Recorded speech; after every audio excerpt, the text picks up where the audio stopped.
works. Story of our lives. Nothing works the way it's supposed to. Such is life. It's so frustrating. I talked to Sky, and he said he might be able to hop on a little later, but he said he was kind of busy tonight. So I was like, no big deal if not. Cool. Billy Hunt is getting back from Disney. He's a Mouseketeer, even though he works for Busch Gardens. Don't tell anyone. And yeah, so it's just you and me tonight, Bubba. I don't know why. Your voice is digital. I don't know. You're lagging because your internet sucks. Am I really? It's not bad. It's not bad. It's kind of like a video game voice. I don't know why YouTube insists on telling me that I'm live on my own channel, but they email me every week and they're like, "You're live." Well, dude, I went through and I changed so many notifications on Facebook. Like now now there's like a notification for everything. I was like, why am I getting so much crap? And like I went into my one Gmail that's linked to my main Facebook page from like I don't know 2004 or something. And dude, there were so many emails of like thousands of emails of just nonsense. Yeah. I have an old Hotmail account that was like my main email for the longest time since like the 10th grade. And I'm kind of scared to open it at this point and look at it because it's probably so jam-packed full of stuff. It's ridiculous. Move this using my toes. Billy Jenkins says you sound crystal clear, so that's good. Maybe it's you, Phil. Maybe it is storming right now, but Florida, it's always storming. I see the crescent moon on the horizon, which means that the werewolves are coming out. Well, no, that's the full moon, bro. This is a crescent. But that means that the rain's passing me. So knock on wood. Well, knock on wicker because that's what's next to me. No, the Florida werewolves wait until the crescent moon. Oh, is that what it is? Yep. We actually, there used to be, I mean, I'm sure it's still a thing, but people used to call it the whale's eye because during wintertime, because of the Earth's like rotation, there's one or two moon phases in winter where the crescent is completely on the bottom of the moon. And it looks like a whale's eye. You know how whales kind of like that sleepy eye? No. It's actually kind of cool. I love astrology. Yes. No, the Italians come out, Billy Jenkins said. Billy Ray Valentine, Capricorn. Well, we're here. It's episode 177 of Snakes and Stogies. Brought to you by fullvisaapparel.com. Check it out. Use code THN at checkout. Special discount code just for THN listeners and viewers.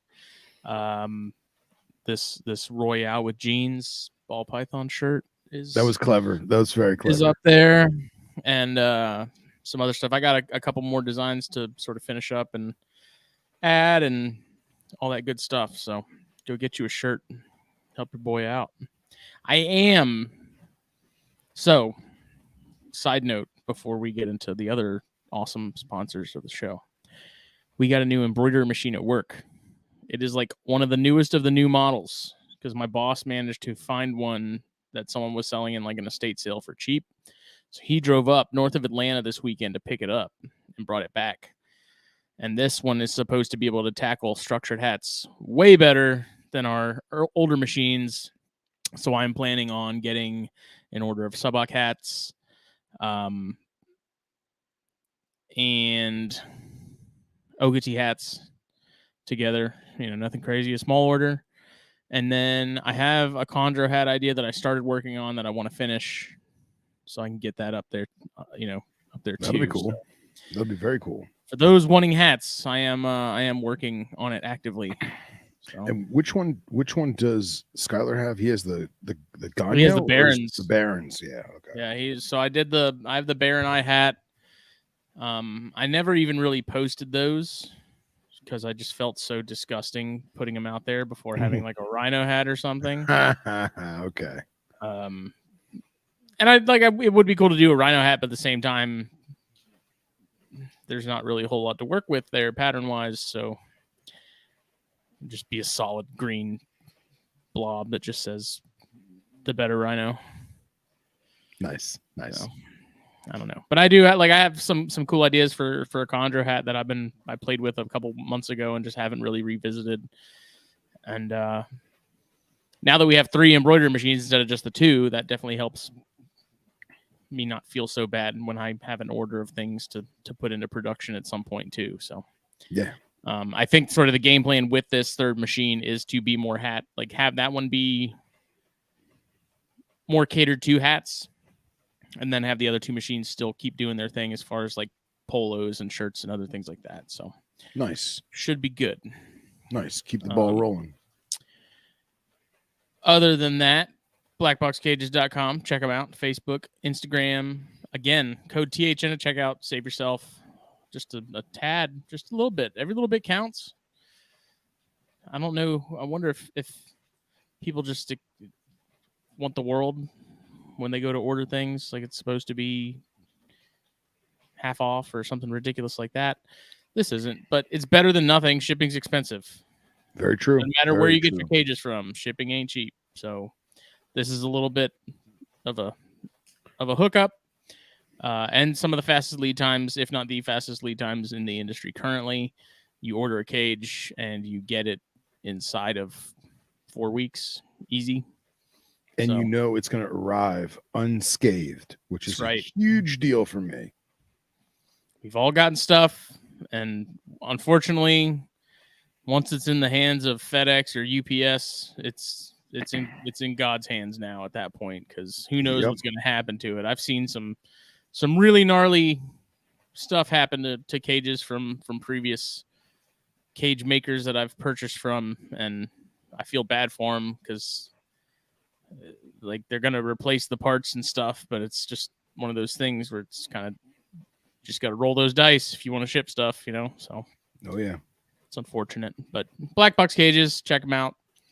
Whether you like cages, whether you like racks, they have options and plenty of them on both. You won't be disappointed by either. I have both racks and cages and love them, so check those out. And then the fine folks at Puget Sound Pythons. Other way, there you go.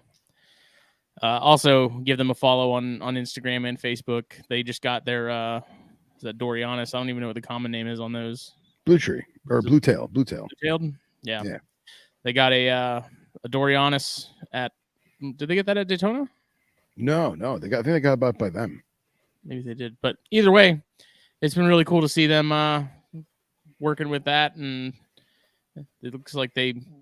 I don't know if they lucked out by just having a fairly tame individual out the gate, or if it's just been that easy for them to get that thing where it is. There's a certain, how do I phrase this? I don't want to sound cliche, but like there's a vibe in the same way that a lot of people deal with their long-term venomous with like a vibe or like a feeling or like a calmness.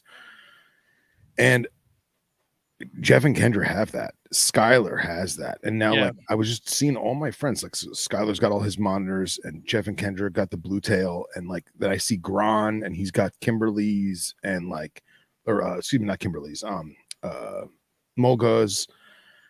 And dude, like it makes me want to get a monitor again. I'm not going to because I don't have the time or the commitment, but dude, it's impressive to see what our friends are really working with and what they're doing. So that's awesome.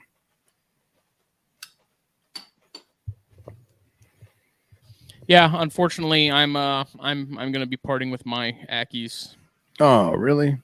Yeah, man, it's like it's too much. It's that mostly in space. Yeah. Just with the way I have things right now in the room, if I did not have that cage there, it would make life much easier. Yeah, I mean it sucks, but it's also one of those things where it's like I enjoyed them. I've had them for a year or two now, 2 years, and they've been fun. But it's just I don't know. Yeah, it's a tough I'm with tough you, man. call, but I'm with you. unless the wife lets me move them out of the room, which isn't going to happen, then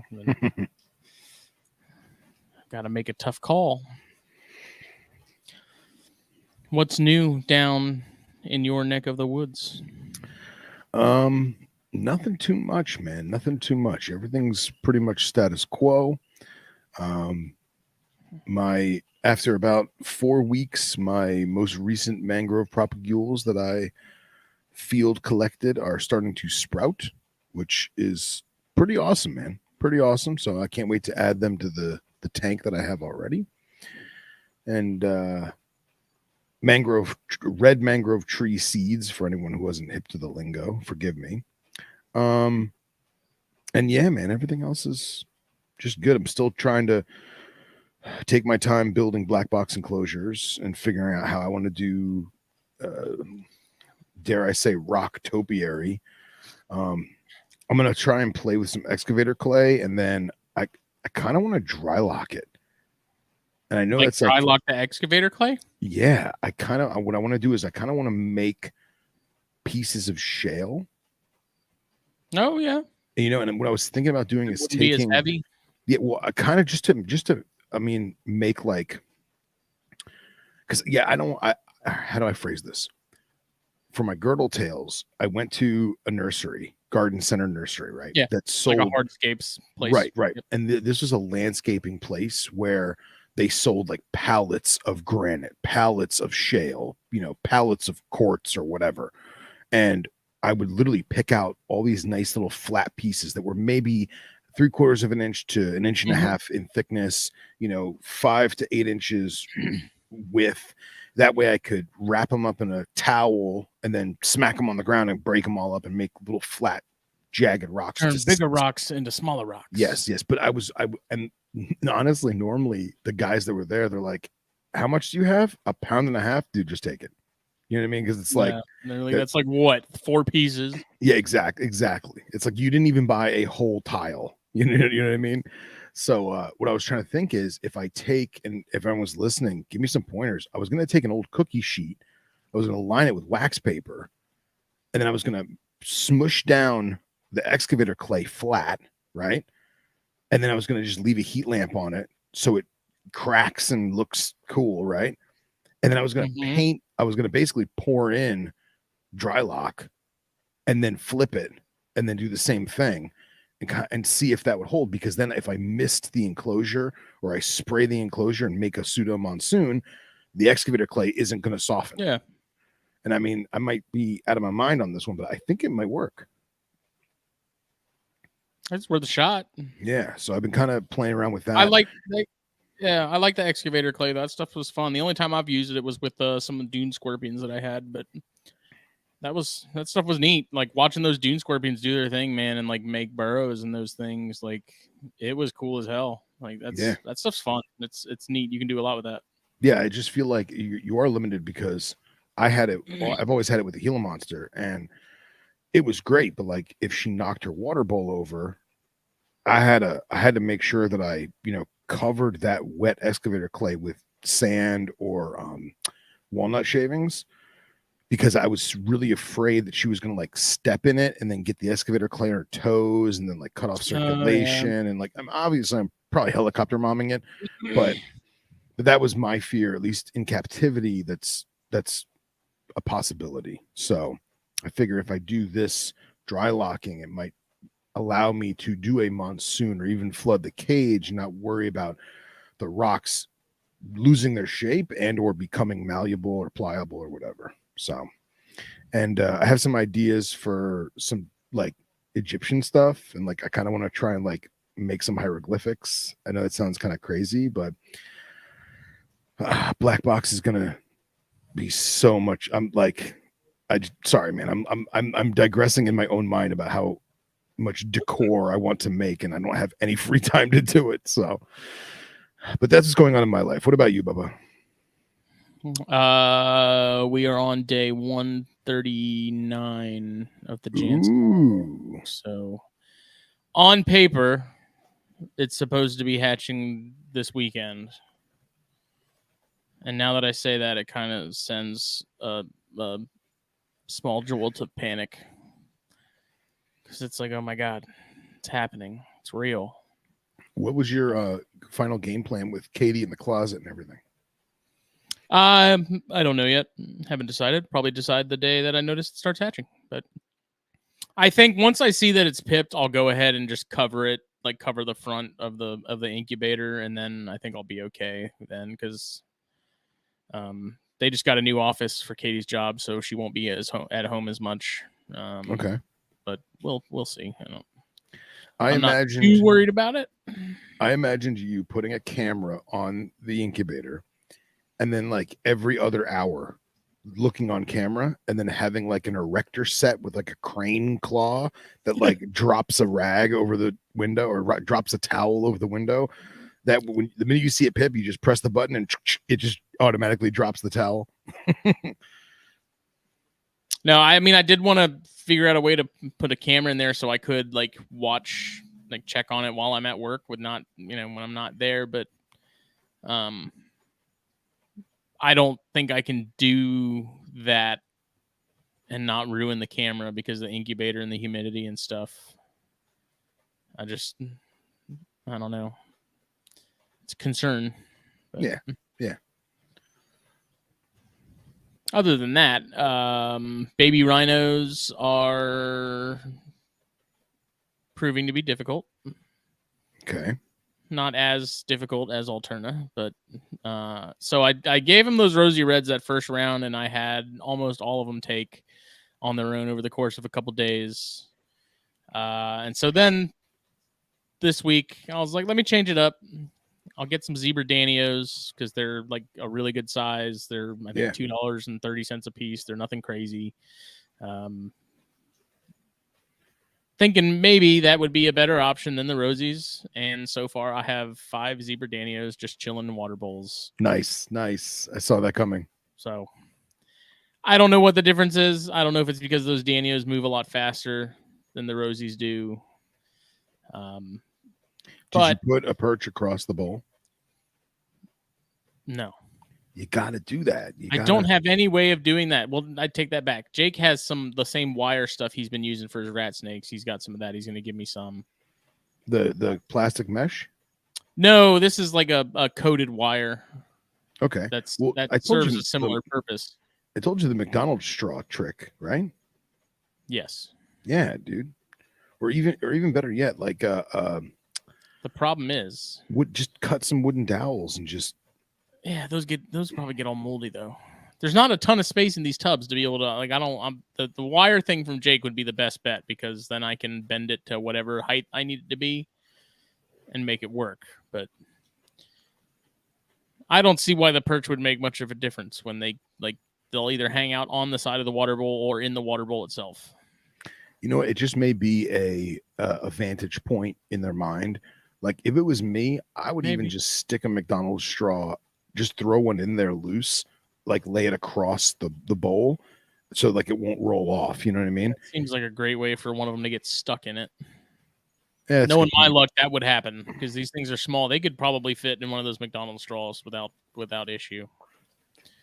And that day will not end with me having to cut one out. So fair enough. But I did put some mouse tails in a few of them. Went ahead. So a couple 2 weeks ago or so, I was thawing out some rat like crawlers. And I went ahead and cut the tails off while they were frozen, and then saved them in a bag. And thawed out a couple of those, and assist fed a few, and 2 of them ended up giving it back. So really, whatever. The other 3 kept it down. Damn. I mean, it's no big deal. It is what it is. I'm a firm believer that the assist feeding tails thing is less stressful than tease feeding and all this other stuff. I agree.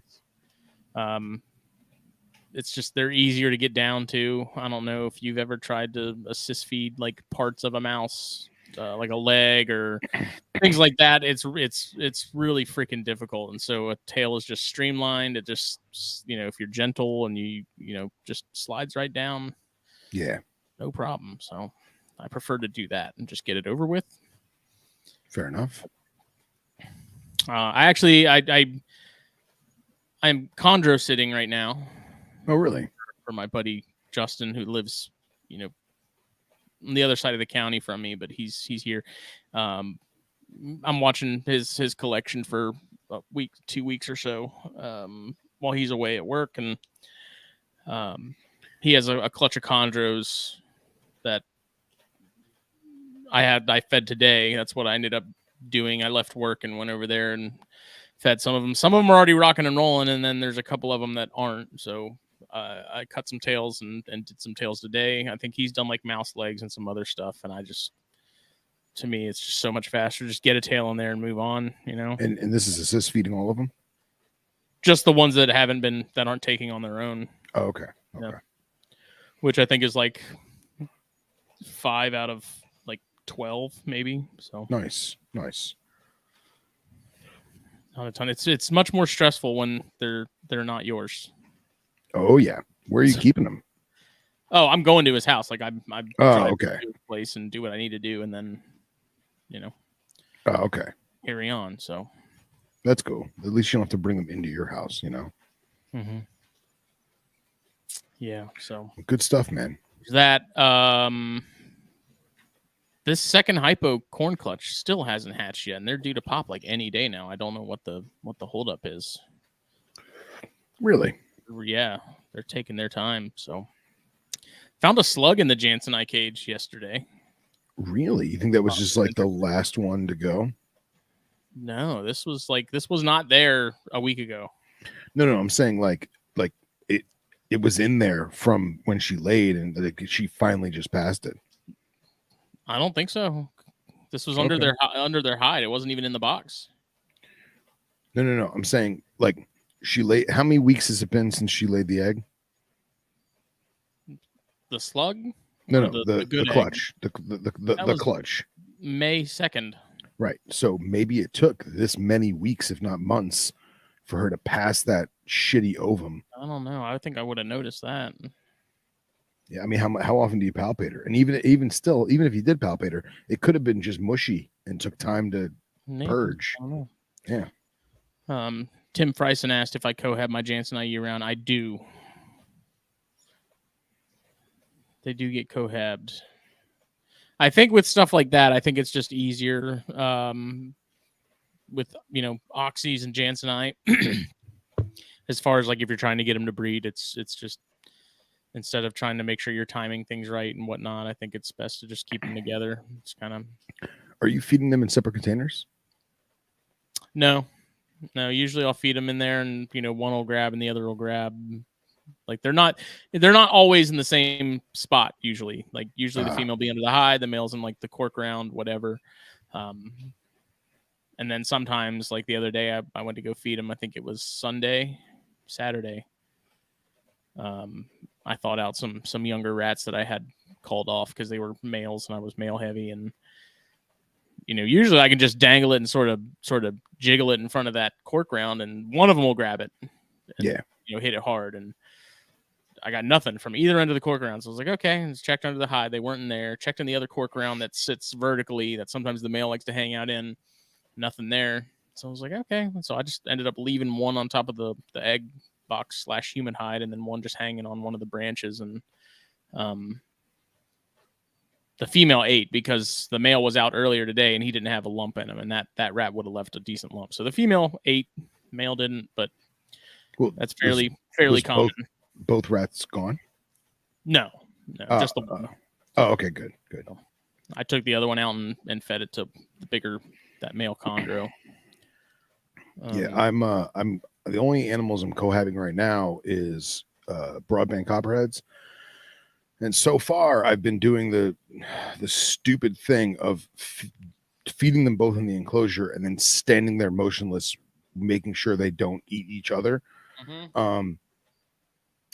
And I'm at the point now where I'm like, okay, they have enough meals in them, they have enough weight on them. I'll separate and hopefully they'll eat. And if they don't, oh well, I'll wait a week and try it again. But it just sucks, man, because like every time I go to feed, like I feel like it's taking me 30-40 minutes with these 4 snakes. It's just frustrating. So I mean, I don't feed like the chondros, if I have two chondros together, I learned that lesson real quick, that feeding them when they're together is a really bad idea because they just get so excited and so like amped up that if it moves, they're going to go for it. And if that happens to be their partner, it sucks because they grab and they wrap and they think it's food. And so they're like on it, and it takes a lot to get them to realize it's not. And then if one, if you don't have any issues there, like, and they're both eating, the issue then arises where one will finish way sooner than the other one will. And then they see this other one moving and they think that it's food again because it's chondros, and you feed them, and then they go right back to perching and caudal luring like you didn't just feed them. Right. And so if it moves, they're going to go for it. And it's just, now I chondros when I'm feeding them because I've had at least twice where it was like, why did I do this? It's such a bad idea. So everything else I don't really worry about too much. The rhinos, so the adult rhinos, that pair I have together, those get a little hairy because they do get super excited about food as well. So what I need to start doing is separating them to feed them because they just get, again, they go nuts. And that same thing happened a couple weeks ago where the male had finished his way sooner than the female did. And then he, seeing her moving and stuff, like went right over and grabbed her. Oh, geez. So I had to grab him and separate him. And it was just a hassle. Anything else I don't have any problems with. But yeah. See, I've been getting lucky. The last 2 feedings with those broadbands, I just I opened the drawer and they're sitting next to each other. So what I'll do is I'll take the first, I'm feeding them X-breeders. So the first X-breeder mice. So the first X-breeder goes to whichever snake is keyed in on me. And then I'll put it to the side and kind of get their attention to the side. And then I have another set of hemostats with the other one in my left hand, my other hand. So I'm basically like akimbo feeding these X-breeders at the same time, but I'm not doing like teasing. I'm literally just placing it in front of each snake. And then I'll just back up and just stand there. And I actually have a little drum throne in the snake room. And I just sit on the drum throne and just stare at them. And they kind of stare at me and then like, oh, I'm supposed to eat this. Oh, all right, cool. And they eat it. And then I'm like, all right. And I close the drawer and I go to the next one. But wasting 30-40 minutes on 4 snakes is, and it's not even like I'm getting to enjoy the animal, like take it out and work with it and take pictures. No, I'm literally just staring at them. So it's kind of frustrating, but I think I might try putting them in, leave one in the drawer, put one in a container and feed in the container, like maybe even leave it in there overnight. And then in the morning, put them back. And then the next week, swap animals, see which one's more receptive to that style. I just need to do it. I need to see if Jake has any extra chicks, because I think I might try chick down on some of those chondros that Justin has over there that aren't taking, because that worked wonders for me. I don't know. We'll see. But the ones that are eating, man, those things are little monsters. They're definitely chondros in that regard. So nice. But this is the closest I'll get to having my own babies anytime soon. So I'm living vicariously through him. Never say never. You'll have them soon enough. I'm trying. That male is trying like crazy. The females aren't giving it up, but it's also early still in the year for them to be making it happen. So I'm gonna keep ping-ponging him between girls to see which one gets the job done first. So we'll see. But a good strategy. Yeah, I mean, again, like maybe I'm lazy when it comes to pairing things, but I'm firmly of the opinion that the male will know when she's ready way better than I will. So put him in there, let him do his thing. When you realize they're gravid, pull him, and he's clearly got the job done. So problem solved. Yeah, man. I went and I was doing, every couple of days I just check everybody and go through my stuff, and I check on the female adult puff, and anyone who's heard a puff adder in person, it's a very bold, very deep, rasping puff sound, which is where they get their name from. Well, I open the drawer and she lets out like a wheeze, kind of like you know how carpet pythons have like that wheeze to them every once in a while. Yep, when they get And excited. yeah, and it's not even like a sick thing. It's just like a Yeah, if you're not used to it, it freaks you the fuck out because yeah, you're like, "Oh my god, it's a respiratory infection," and then when you realize exactly. they do that every time you take them out, you're like, Yeah, "Oh, okay." yeah, yeah. And it's always just like once or twice, and then the minute you start playing with them, they're fine. So I open the drawer, and she lets out this horrible wheeze, and I was like, "Oh my god, she's got respiratory from being in this drawer. She's breathing in her piss vapor. What have I done?" And I realized, no, she's rolled in a ball like a ball python. And I was like, let me see. So like I just give her a poke with the snake hook. She springs into action and then makes out a normal puff sound. And I was like, all right. So it was fascinating to me that she needed her body open Yeah. more to inflate and get that appropriate tone, if you will, that quintessential tone. And I thought that was very interesting. But dude, there was a hot minute I was like, oh my god, what have I done? I killed my snake. Oh no.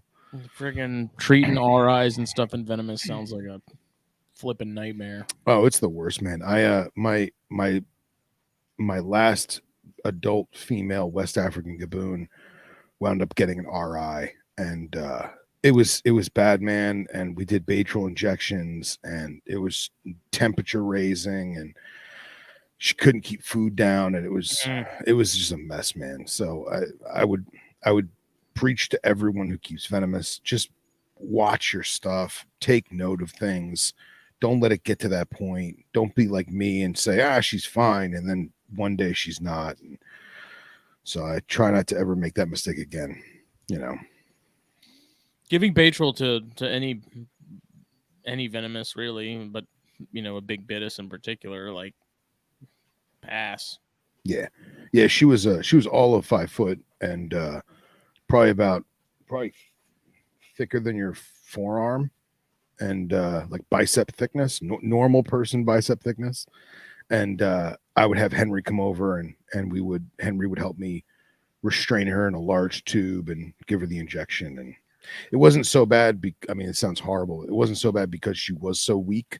She really didn't put up a fight. Yeah. But that was tough, man. That was real tough. I mean, there's definitely, like, for whatever reason, Baytril is painful. Yeah. It's a pretty hardcore drug, but I mean, it works well.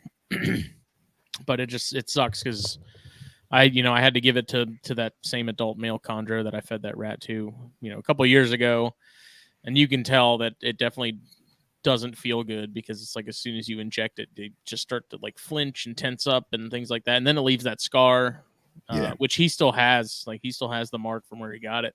Really? Yeah, that stuff's. I don't know what it is doing there to cause like that localized sort of necrosis, for lack of a better word, but right. It either leaves like a black mark or it just leaves like a scar, and his has just been this scar where there's like no scales growing in that spot. Damn. But it works. It sucks, but it works.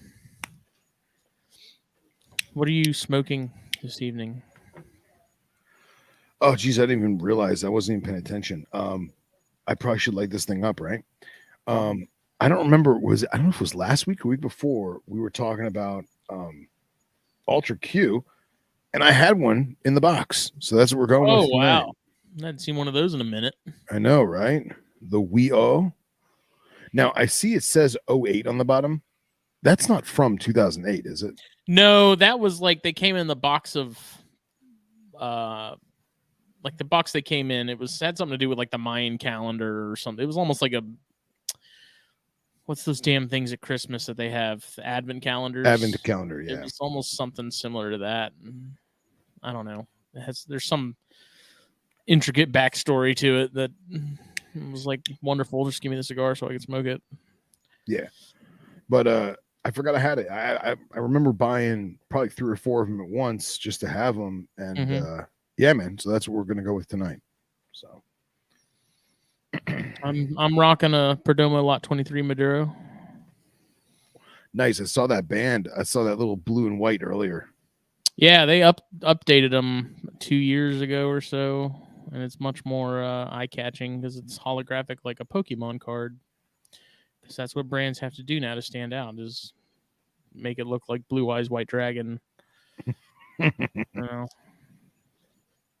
Well, think it's cool. It's a good little cigar. It's good smoke. Nothing crazy. Yeah. I had something else. Have you gotten your Leonis to eat yet? No.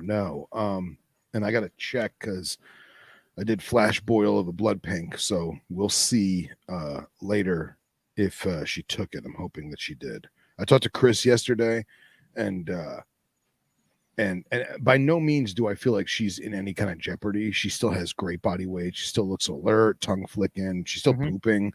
But I know Harry had issues with one of his too. But the rest of Harry's are all eating and solid. I think Chris was telling me that most of his that he got didn't eat or weren't feeding when Chris sold it to him. Right. So right. Yeah, I don't know. Maybe I got the one that I think was eating, and that thing's rocking and rolling, dude. That thing's had like 5 meals already. Nice. Yeah, dude, you feed your stuff way more than I do, man. And like Billy Hunt always breaks my stones about how I underfeed stuff, but babies I try to do at least once a week, if not 10 days. But on adult stuff, I only do it 2, maybe 3 times a month. Just depends on the species. I'm the same way. Okay. I just feel like your baby stuff eats way more than mine, man. Well, like that Leonis and then that little zombie motley that I got at Daytona. Right. And then like those in particular, like they're small. And so I'm kind of trying to get some size on them to where I can get them up to something a little bigger and cut them back a little bit.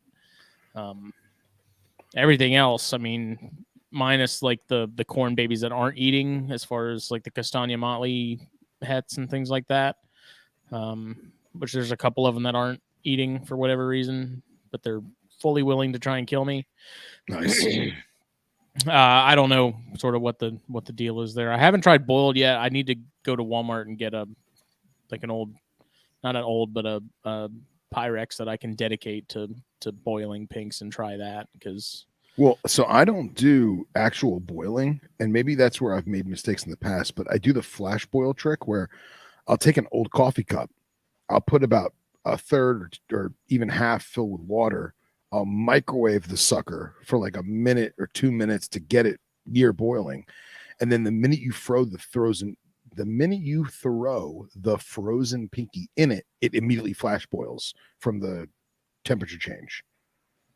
And that's worked for me. So yeah, I just don't want to, like, if I steal one of Katie's coffee cups and say, hey, this is mine now, that's not going to go over well. So I'd just go to Walmart and get a Pyrex or something for cheap and then write on it with a Sharpie or something and say, like, do not use this. Yeah, put a dishwasher. Use it if you want to, but yeah, just put it in the dishwasher. I don't know, man. I'm still weird about that. I don't. Come on, I like man. The separation between the church and state, man. It's got to be something. I mean, I know they won't take it and use that. Like my scissors that I have in the room, which I find sacred, they walk off all the time. And I'm like, y'all have your own scissors. Use your own scissors. Stop taking my scissors. I feel like scissors is different. You know what I mean? They're just too lazy to look for the regular pair, but they know mine are going to be in the same spot every day. So they go and take them. I have cuticle scissors for doing my rat cuts. I clean and sanitize them, but they stay in the snake room. I'm not going to use them to. Well, first of all, they're very tiny because they're cuticle scissors. But even if I had bigger scissors, I wouldn't assimilate them with normal kitchenware. You know, but like a coffee cup, like it's porcelain. It's ceramic, whatever. It's coated. Just put a dishwasher. Nope. Pass. But I do need to try that. I need to try that on some of those corn babies. Because that so in that hypo clutch that I'm doing the cut study on, 6 still has not taken. Oh wow. And I think it is last week was the first or second week that it is lost weight. Not anything crazy, but I put a tail in it the other day just because now, like, I'm at a point now with this particular animal where, like, I'm curious, Like we know now, I can have an idea of what it looks like when they're not taking off and when they're not eating in comparison to the rest of the clutch, which is like skyrocketing. Right. But now I put a tail in it after it has not had a meal. I gave it a tail like 2 or 3 weeks ago, but now I can look at that and see what does a tail do. Granted, it's one animal, so maybe it's not the best thing to be going by, but That'll give you an idea. It'll give you an idea. So I'm curious to see what that does as far as what weight looks like this weekend. It's like I'm taking this opportunity of this animal that does not want to take off to sort of see what does make a difference and have an idea at least of when you are giving things tails that aren't taking off, like what does it do? Like realistically, what is it getting out of that, if anything? Right. So we'll see. That's good.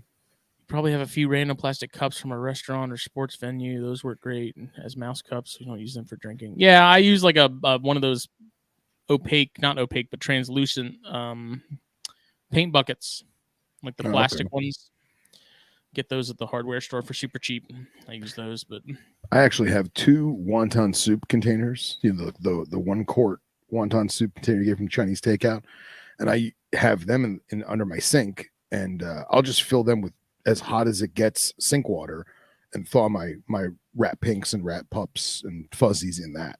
You know, that's what I do. And then like on days where like I gotta go do something, so like yesterday, was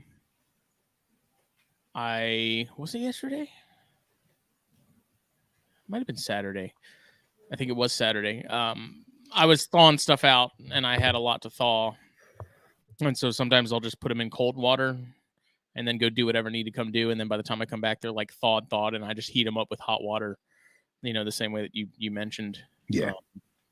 I think I did that. I thawed stuff and then I rode out to Justin's to check on everybody. And then I came back and that's when I just fed stuff. So Billy Jenkins says pink drop soup.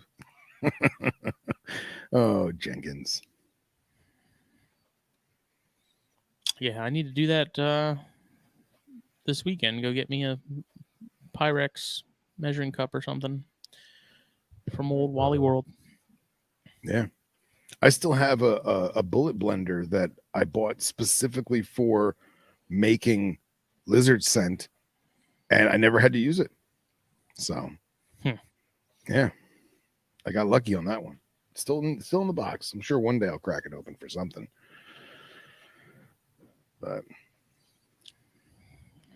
we have to talk about how you talk to O'Shea. Yes. May I refill my beverage first? Please. It's very hot in South Florida. Excuse me. Embrace the pain. Pain is weakness leaving the body. Sweat out the fury. I got that dog in me. Yeah, I tried brained with some of those corns that aren't taken. No reaction. I think I tried sending with frog leg. No reaction. I don't know. There's a couple of them that are just holding out. And it's like, we'll get it figured out. But the difference now in the ones that are taking off versus the ones that aren't is pretty substantial. Take a shot. Become one with the heat. Become the heat.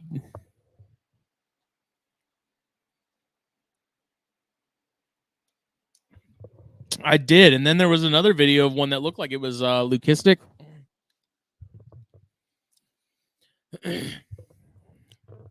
Yeah, Lisa, we were just about to talk about that. I listened to it today. It was freaking awesome.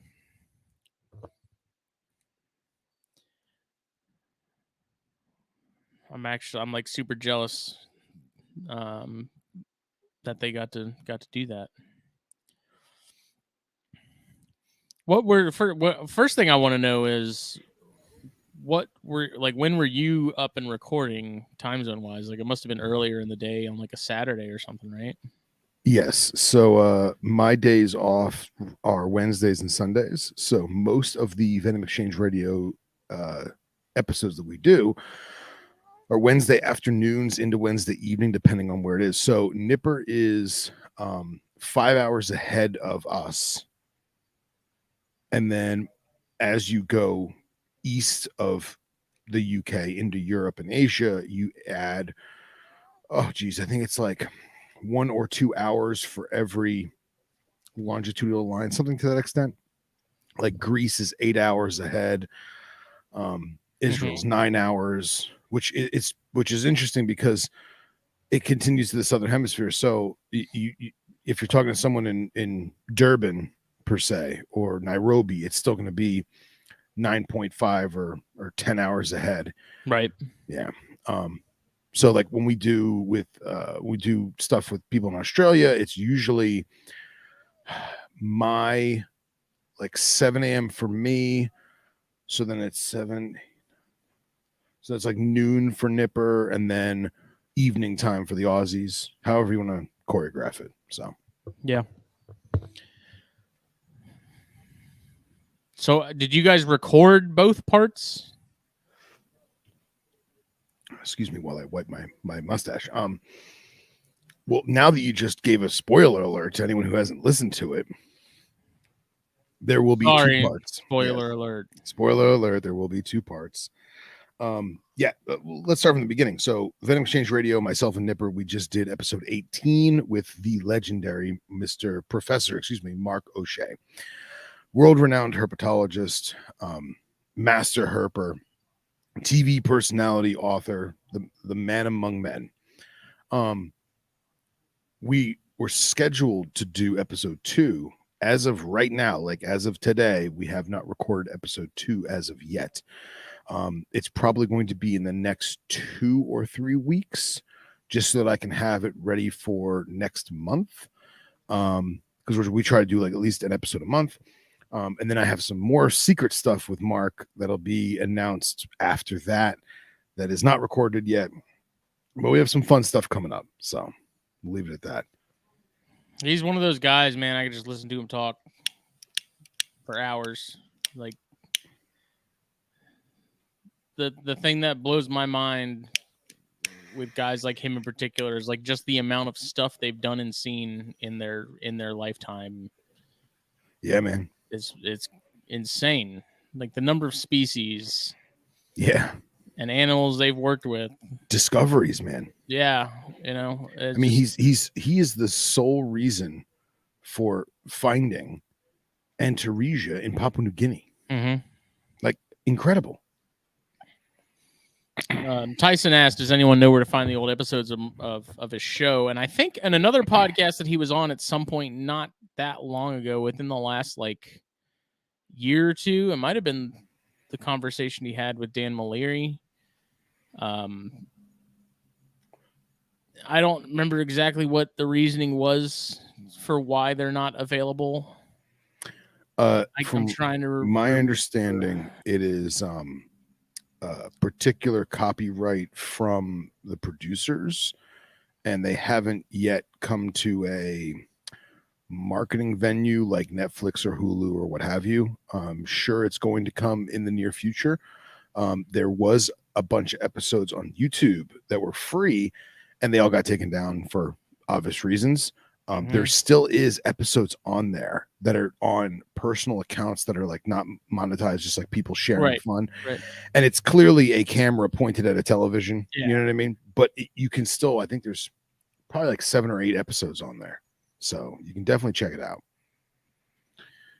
Yeah, because it's been, man, I remember watching some of them as a kid. I didn't catch a lot of them for some reason. I don't remember why, but there's episodes that he's talked about that I don't even remember hearing about or seeing. So it's one of those things. Like I was curious myself, Tyson, as far as availability of those, and even if they had them on like DVD, I'd still buy them. Like if they were available in that capacity. Absolutely. It's kind of surprising that any of those companies involved wouldn't look at that and say like, there's a whole group of nerds that are ready to give their money over to us for these. Like, well, the same reason why we love it, because there was no pomp and flair, is the reason why people didn't watch it, because it wasn't the same as some other shows that had the but the popping and the fireworks, so to speak. I think we're kind of at a point now where though it's almost like the opposite, where people are wanting. Yeah. They're tired of the over the top bullshit. They're Yeah. tired of the YouTube bullshit. They're tired of all like they want normal fucking people on their screen, myself included. And I think we all, especially now, have a better appreciation for the fact that he did that. As a kid, yeah, when the Irwin's on TV and you're like, oh my God, I got to see him, tail a black mamba that's twice as long as he is. Like, yeah. As a kid, you're like, this is awesome. But then as you get older, you're like, you see some of that stuff. And you're like, yeah, there's no way that he just conveniently came across. Right. But that's not a cobra, But that's not to take away from Irwin and Austin Stevens, and those were great. Those were great guys. They were masters of their discipline, as Philip Leith says, and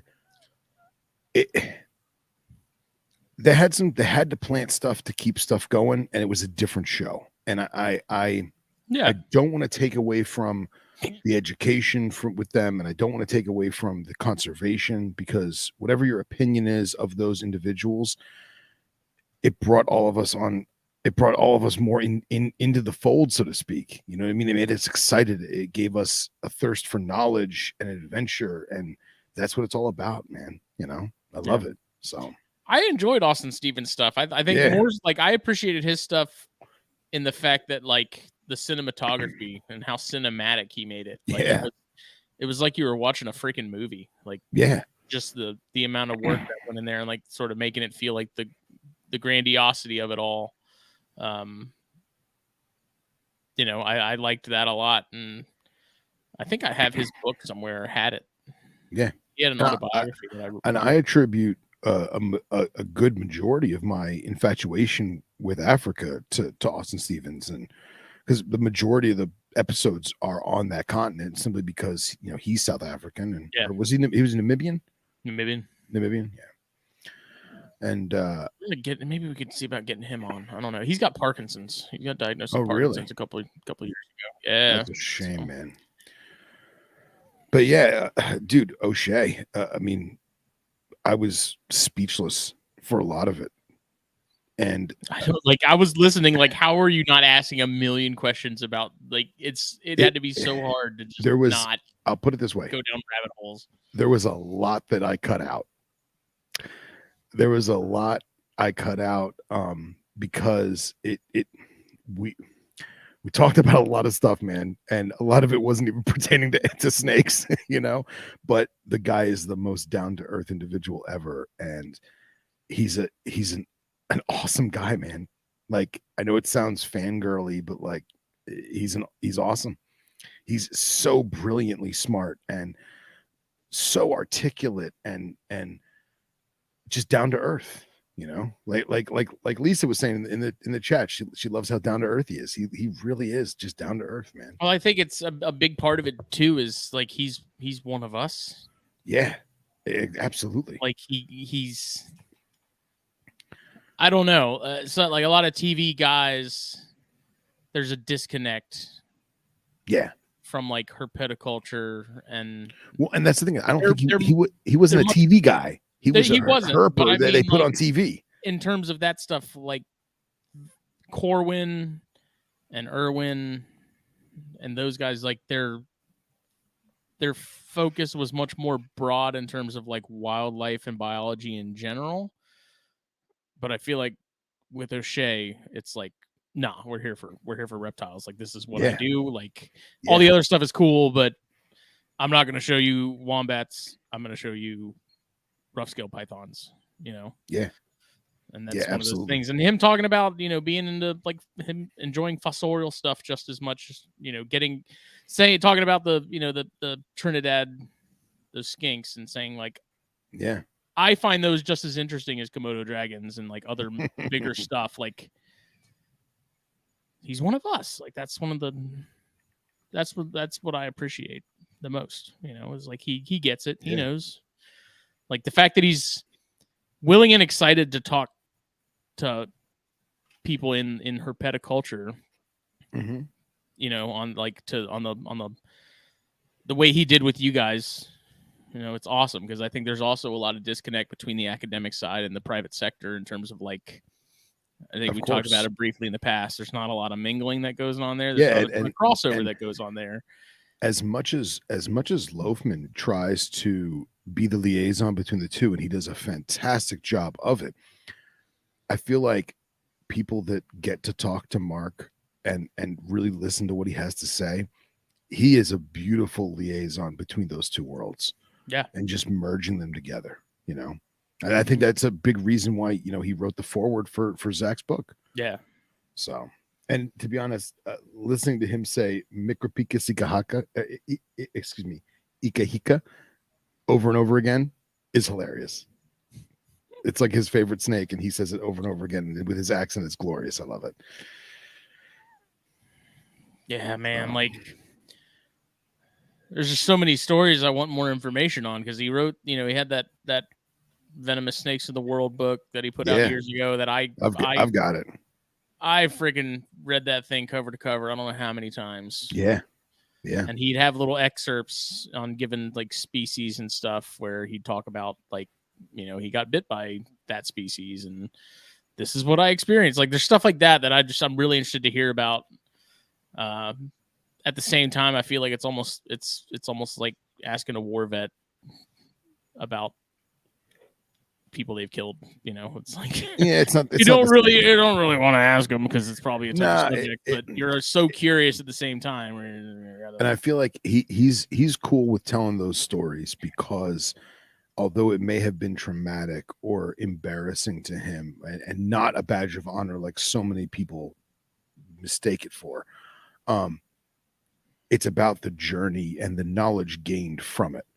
Mm-hmm. And I really feel like that's why he is so cool about opening up to some of that stuff, like his timber rattlesnake bite and so on, because of the learning experience. And he may not directly say, do this, don't do that, blah, blah, blah. You can hear it in the tone of his voice. Like, yeah, kind of draw your own conclusions. Yeah. Yeah. Learn from my mistakes. Did you ask him about the Atrachodatus? I did not. Damn it. I did not. You should have.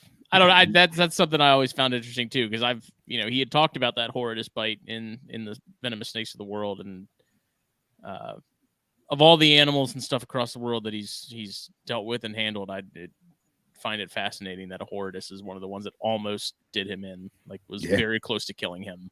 Yeah, you know, and it's wild, and I don't know. There's those kind of things and those stories. I'm really interested to hear more about, and I'm even more interested to hear about too, like stories of being in all these countries. You know, surely he's had some fairly shady experiences in a lot of those. Yeah, like I said, we talked about a lot of stuff off air, and it was a monumental experience for me, and I know for Nipper too. And Nipper talks to him pretty frequently, and it's the picture that he paints when telling a story and the attention to detail that he retained all these years later. And obviously he's older than us, and I'm not trying to be insulting to the man, but I think back in that time span in my own life, and it's difficult for me to recall details of certain stories, but he remembers everything. And it's so vivid, and he's amazing. I mean, I can't speak enough about him. Yeah, he's one of those guys, man. I feel like you couldn't record enough episodes to cover everything, you know? Like there's just so much that guy's done and so many places he's been and species he's seen. Like where the hell do you start and where the hell do you end, you know? Yeah. Well, it's kind of like when Nipper and I were kind of mapping out how we wanted to do this episode with him. You know, we talked to him ahead of time, and basically our for those who haven't listened yet, we kind of do a lap of the globe in terms of memorable tales and stories from his legitimate adventures. And part 2 will dive more deeply, excuse me, into the rest of the planet that we haven't talked about. Mhm. And then we're probably going to circle back and keep things kind of targeted, because we all have species that he's worked with, that he's experienced, that he's studied, that we want to know about. And like I said, we're going to have some more content in the future that will be more interactive, if you will. So keep everybody posted. And Jeff and Lisa, thank you so much for your comments. I really appreciate that, guys. Yeah, Jeff brings up a good point too, and I agree with him. He would love to hear an episode with Mark on the concept of quote unquote mildly venomous and rear fang species. He probably has great stories on the outcome of those bites in situ. I know you guys talked about Boiga briefly. Yeah, which I thought was neat. I liked that. Yeah, I made sure to bring that up because he just worked on that paper. So yeah, very, very cool stuff, man. Super niche.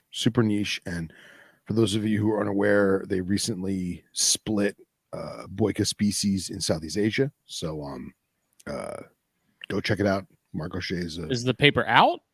Yeah. Oh, how recent? This year. I'll have to hunt that down. I wonder if that's the one with that phylogeny, the breakdown there, but that might have been. I don't think he was an author on that. I don't remember seeing his name. I think it was June, maybe. Okay. Yeah, relatively recent. So I'm curious. Yeah, and I know Lisa asks about New Guinea, and we have lots of questions for him about New Guinea, and I know he wants to go more in depth because New Guinea is his second home. Yeah. So the man wrote the book on it. So, and I don't know if this is a secret or not, but he is working on a revised version. So everyone keep their eyes peeled for that in the near future. Yeah, because small-eyed snakes were like a big focus of his for a long time. Absolutely. He loves Micropicus, and he wound up deep diving onto some of the other fossorial species in northern New Guinea on the Irian side, in terms of specimens that were only known from 3 or 4 individual museum specimens. And I think he mentioned in the podcast, I can't remember how many, but I think he like tripled it on his own. So wow. Yeah, it's crazy. The man's done a lot. Oh yeah. So definitely, anyone who hasn't listened, Venom Exchange Radio episode 18 with Mark O'Shea, definitely give it a listen. It was a lot of fun, man, and it was an honor to have him on the show. It really was. Again, it's so awesome that he's like more than willing to do that kind of stuff, and like he enjoys talking about it. It didn't. Yeah. It never at any point listening to it seemed like it felt to him like it was a chore, or just like he was kind of going through the motions. Like he's clearly invested in the conversation and like what you guys are doing. Yeah. That speaks volumes to me. I really feel that it did help having Nipper kind of be an icebreaker, because they have spoken so many times before, and I'm sure that helped a lot. But at the same time, he's also not to toot my own horn, he's not talking to someone who is a first-time keeper. You know what I mean? We're trying to keep the conversation elevated to a certain extent without being too. You know what I'm trying to say. But I feel like I get the vibe that he doesn't get to do it as often as he'd like. Yeah. And that was great. You know what I mean? It is to talk snakes and just have a good chuckle. And that's what it's all about, man. It's why we do what we do, you know? So I think guys like him that are sort of straddle that line of academia and the private sector, especially the guys that have been doing it for as long as he has, I don't think they get a whole lot of credit in terms of like their impact on herpetoculture. No, I don't think they do. I really don't think they do. And they need to be told, man. You know, yeah. and I think Nipper and I tried to do that in the best way we could without calling the man old. You know what I mean? Yeah. And just because even though Nipper is considerably older than us, he was still youthful when it came out, just like us. And That made me laugh when I heard that, because Nipper was Yeah. like, "Oh, I want you to say, trying to make you sound old, but I enjoyed watching you when I was young." And I'm like, motherfucker, you were like 30 when that shit was out. Get out of here.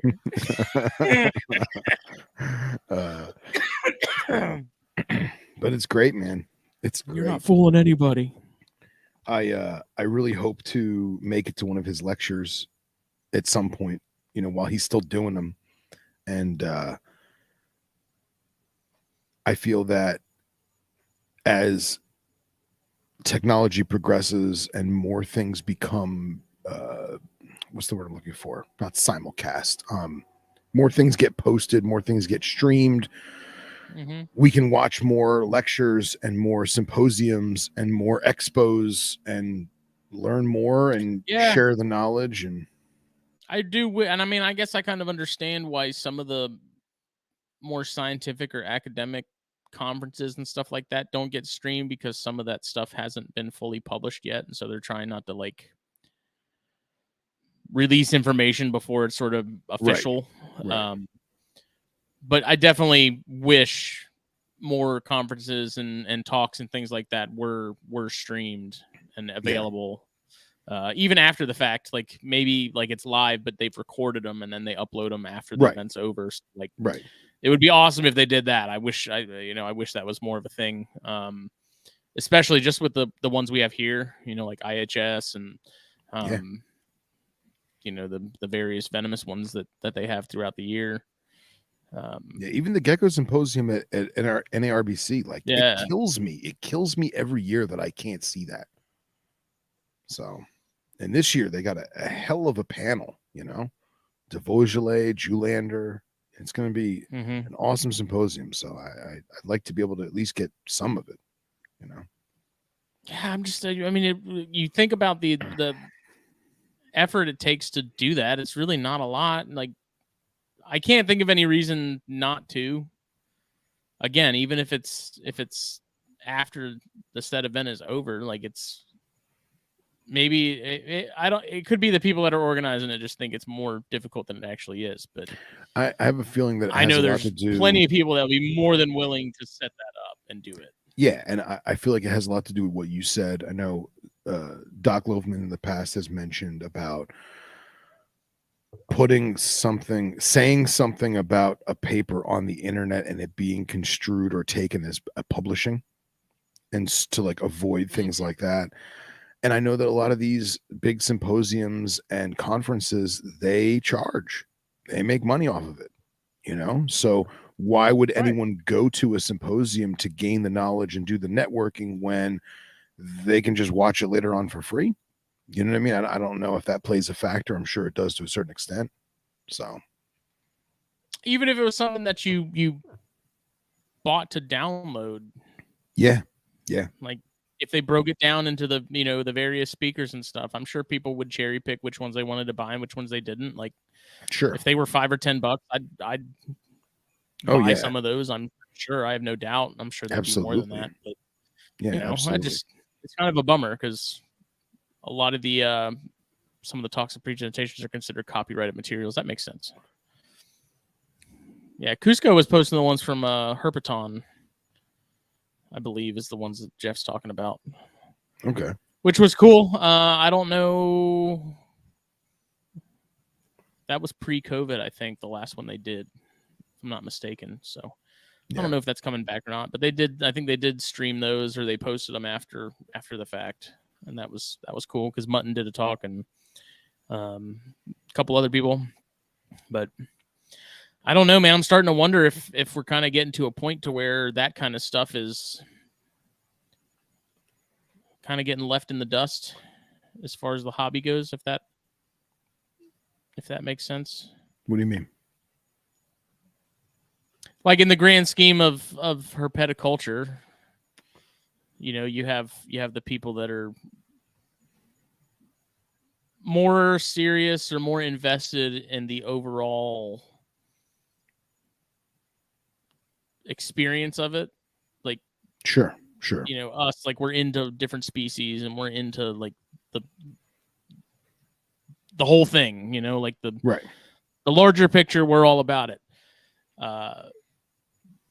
But given the sort of the YouTube era of things, I Instant think there's gratification. Not necessarily that, but there's a lot more casual herpetoculture, if that makes sense. The people that don't have big collections or they don't have really diverse collections, you know, they have kind of their couple things and that's what they keep, and maybe they don't have a ton of animals. Like that stuff, the scientific side of it or the academic side of it, be it, you know, conferences and things like that, that's not going to appeal to a lot of that crowd, I would think. So I wonder if it's like that broader interest and appreciation in herpetoculture as a whole, like, is that starting to sort of shrink in terms of the number of people that are in it? I think there'll always be there. It's almost like the carpet thing of like pure versus people that are into just Frankensteining things. Like there's always going to be this subsection of people that are into the pure stuff. Like that's what they do. They have no interest in Frankensteining things. I think that can be applied to this. Like you're always going to have the hardcore nerds that are all about anything and everything they can with anything herp related. Yeah. I feel like that's the difference between individuals like you and I having the Phil Leeds discipline and just the average hobbyist. You know, there's nothing wrong with being the average hobbyist or having a hobby with reptiles. And there's people like us that it's our life. Oh yeah, absolutely. I mean, I'm not saying there's anything wrong with that by any means. I just long term, I just wonder if the conferences and those things like that are gonna slowly sort of drop off. And I don't think they're gonna drop off. I feel like you're gonna see more places like what was the one that Stefani just spoke at? IHS, I think. Is it IHS? Okay. You have something like IHS where the academics are bringing the herpetoculturists into the fold because they're finally realizing. Now, is that going to be the norm? Probably not. You know, there's countless conventions and symposiums that people like us don't even know about because we're out of that loop. But I do see it growing in the Stefani way, if that makes sense. Yeah.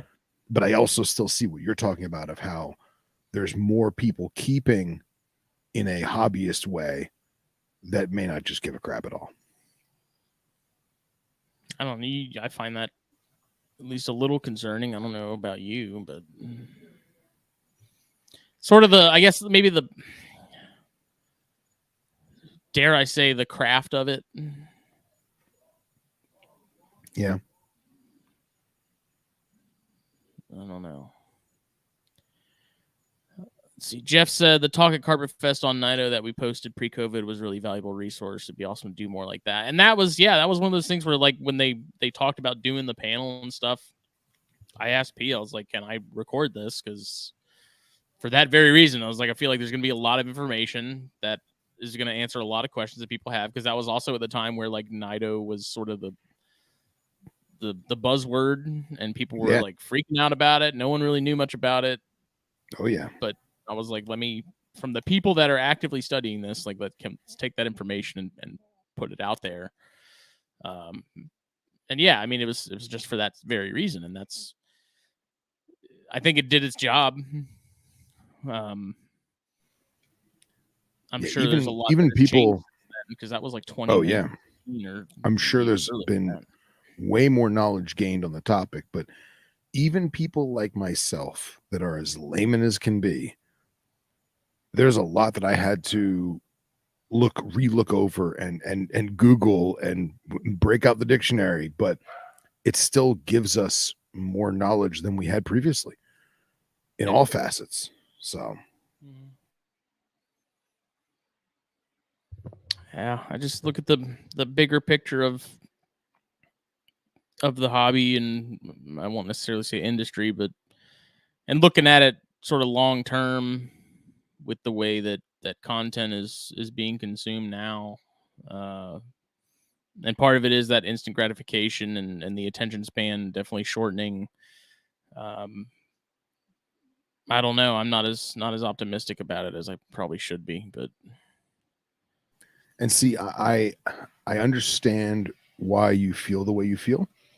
I personally feel like what you're saying is there, but there is more people keeping reptiles and amphibians, at least in the United States, if not worldwide, than there has ever been. Yes, we have more people on the planet, but there's more people in our hobby than there's ever been. And for every handful of people that don't care about that that academic discipline crossover, there's equal number of people that do. So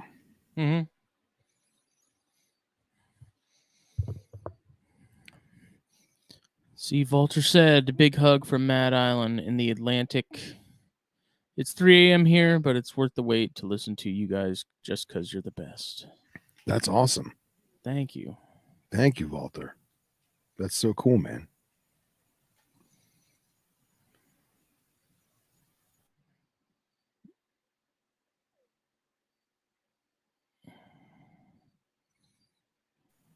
I'm so jealous that O'Shea got to spend all that time in the Western Ghats too, man.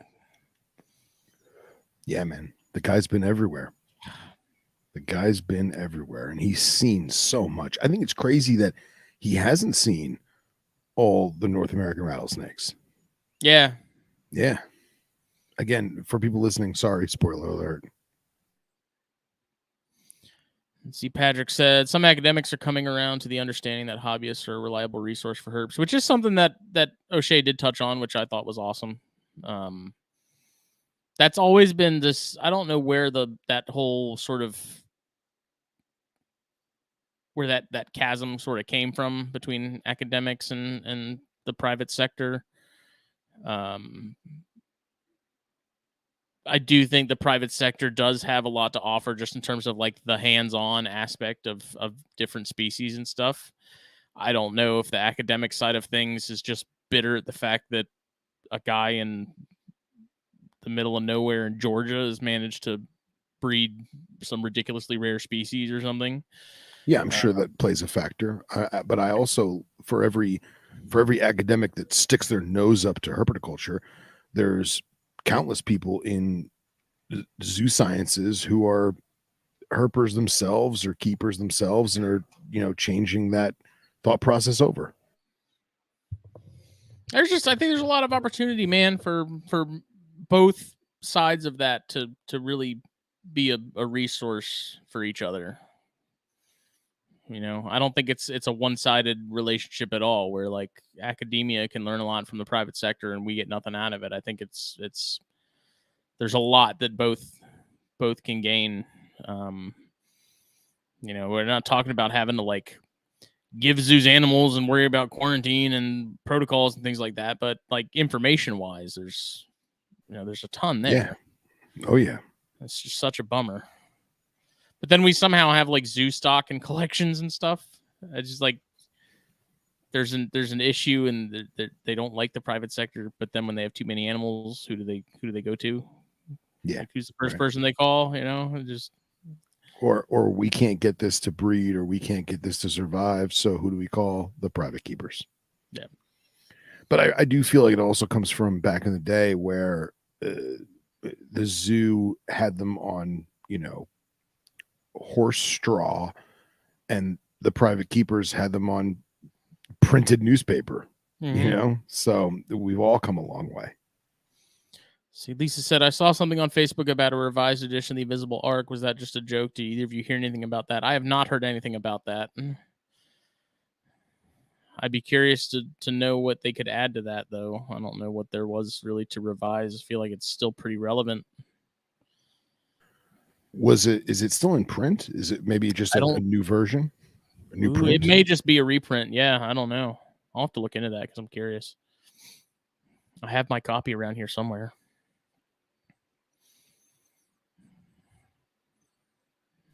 Yeah, I feel like everyone should have at least a small paperback copy, I got my copy off Amazon. I think it was used, and I got it for like $10, and I got it, and it was signed. So I opened that cover, and there it was. Yeah, I mean, Dumas is a good example. He's a zookeeper, and he keeps and breeds tortoises. Yeah. You know, he's doing his thing. Trooper Walsh, which, you know, bringing him up the chondros that Justin has that he just hatched out.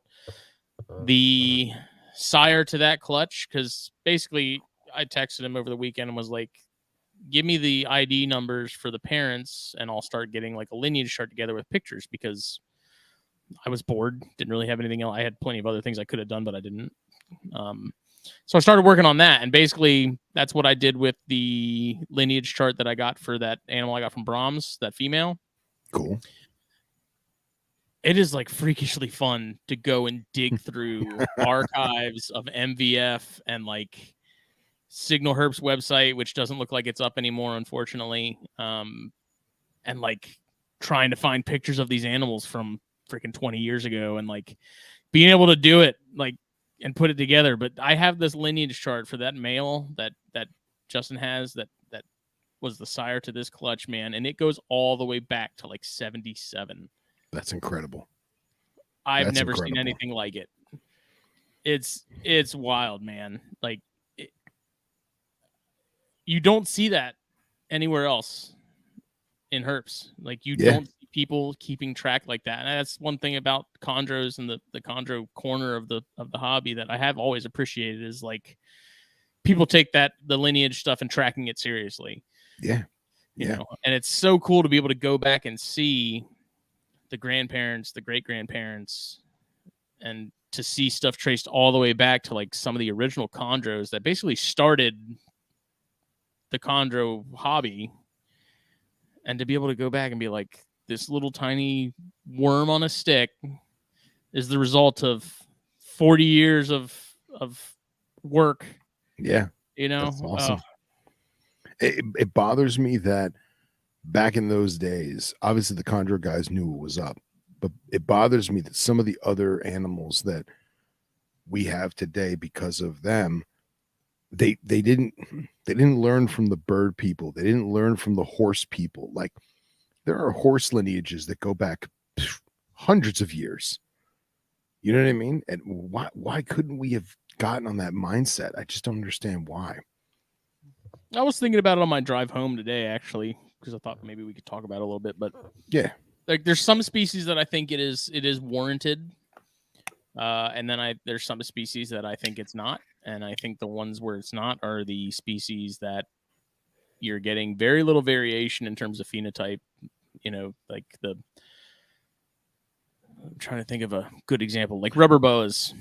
Sure. You're not going to really keep track of the lineage of rubber boas because they all sort of look the same. I can see doing it from the aspect of like diversifying bloodlines if that's an issue. Sure. But when you have something as phenotypically chaotic as chondros can be, it makes complete sense. Emerald tree boas, I can see it being a thing, especially like northerns where there's a limited, you know, we don't have access to wild northerns like or basins. Right. That kind of stuff, it makes complete sense. Carpets. I really think, like, I've been of the opinion for a while now that it should be something I think that's seen more with corns. Yeah. Especially if you have specific hallmark animals, you know, like JT has a couple animals that really stand out where it's like you can look at that animal and know that there's no other corn like it. I'm not saying not to start now, but that should have been done 15, 20 years ago. For sure. Because think about how many animals there are out there now, specifically corns, that people have genetics they don't know they have. Mm-hmm. And that really puts a wrench in the engine for guys like you and Chris trying to add to the collection and keep things going, keep things changing. And all of a sudden something pops out that you didn't think was even possible, not because it was a new line or a world's first or whatever, but because it carried that gene from 20 years ago that nobody even realized that it was there. Yeah. You know? Well, even from the aspect of like Sunkissed corn. So Sunkissed has popped up separate from like original Sunkissed stuff and other things. Oh, really? So to be able to go back and be like, there was no original Sunkissed in this mix at any point, but somehow we have some here. Yeah. You know, and then and stuff that people thought, oh, we'll just get more next year. We'll just import more next year or in 2 years when they reopen. So they didn't keep records. And now they're like, shit, we should have kept records. Like, one thing that I don't think many people keep record of is Brazilian rainbow boas. Yeah. Because no one's brought a Brazilian rainbow boa in legitimately in decades because Brazil's shut down. So it would be really nice to have locality information. It would be really nice to have just bloodline location for diversity. So I think things like that that people took for granted back then, now we kind of pay the price in that regard. Yeah. Yeah, with chondros just fit that bill for that sort of lineage tracking, I think, better than really any other species. And it's because you have so many standout singular individual animals, you know, where you can see their, like, more or less their serial number on lineage and be like, I know exactly what animal that is. And you, like, it's crazy. Like, I'm not even that good at it as far as remembering some of those animals by their number. Like some of the signal herp stuff that Rico Walder had, they're known by their serial number. It'll be like, what's a big one? I think it's like SH0588 or 0188. Like, I can picture that animal in my head right now. And Andy Middleton is kind of the guy that's like the encyclopedia for chondro stuff. Like, you could rattle off a number like a, you know, TW0594 or something. He'd know exactly what animal it was you're talking about. That's wild. It's crazy, man. I mean, I'm kind of glad people started bringing like names into the mix because it definitely makes that easier. Oh, sure. And that is one of the reasons why I started naming like the corns and stuff that I'm keeping around, because when you're talking to people about it, especially like other people in the corn group, if I just say, you know, what's a good example? Like that hypo-pied blood red male.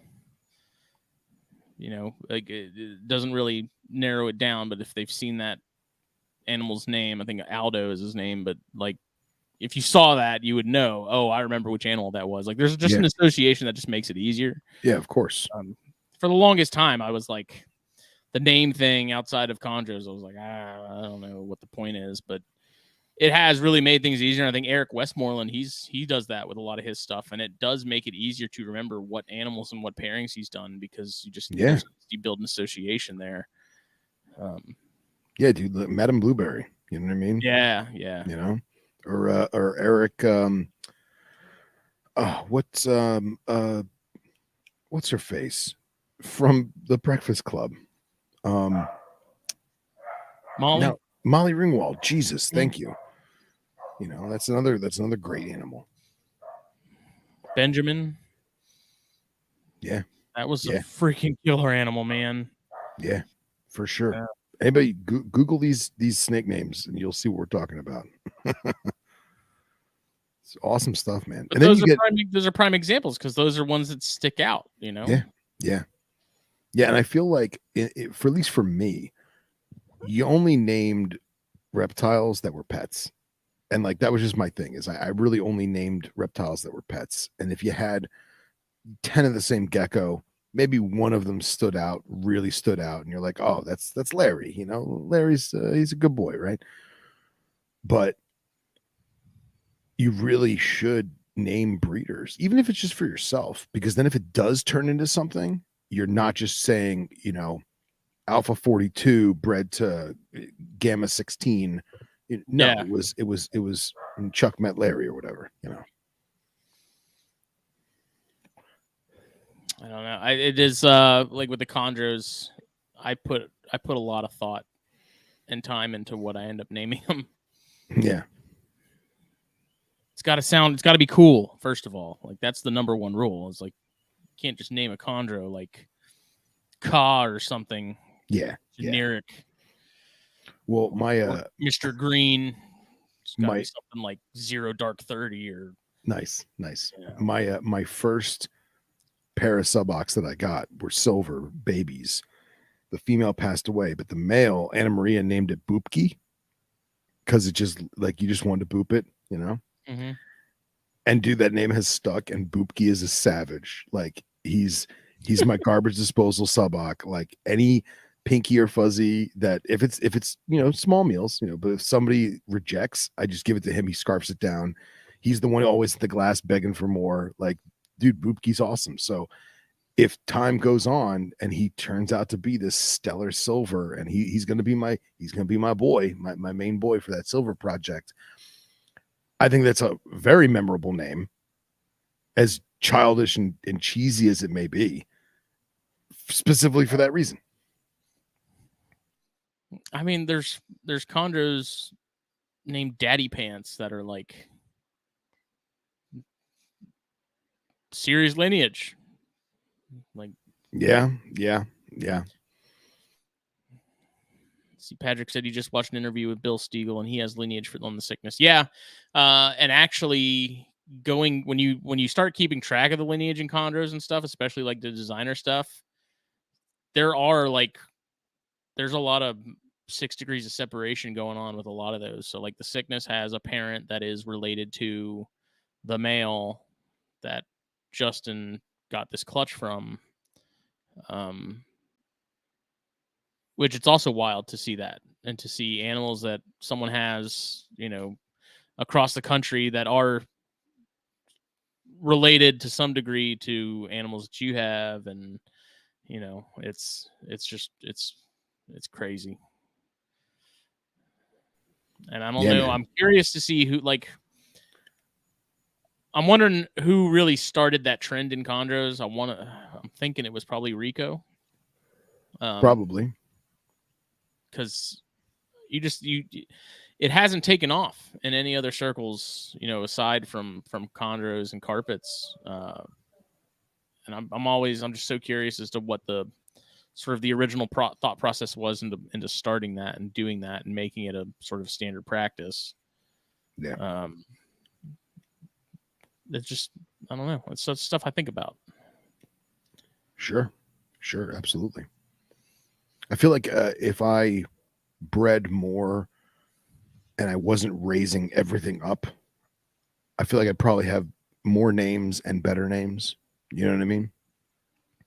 So, like certain things I won't name, like the Hunter and Milk Snake project with Billy Hunt and Vic Lorano. Yeah. Like, I'm not going to name them. I only have a pair. It's a male and a female, and I have the original ID cards and everything that Vic did, so that way we can really keep track of everything. But they're not going to be necessarily this. I mean, who knows? They could be, but in my mind, they're not going to be this crazy world's first weirdness. Right. It's more so to prove the genetics out on the adults that Vic has. So, assuming he even named his. Let me pull this up. So I actually started a Google Drive folder that has like chondro lineage for all the designer stuff I have. Pull it up. Side note. Again, these lineage charts are just fun as hell to make. Side note, this Ultra Q is keeping perfect. Burning real good. Oh, yeah. It hasn't changed taste at all. The draw is perfect. I've only had to light it twice, and I keep putting the thing down. Like, it's just maintaining perfect temperature. So the heat hasn't even gotten to the back band yet. So come on, computer, you can do it.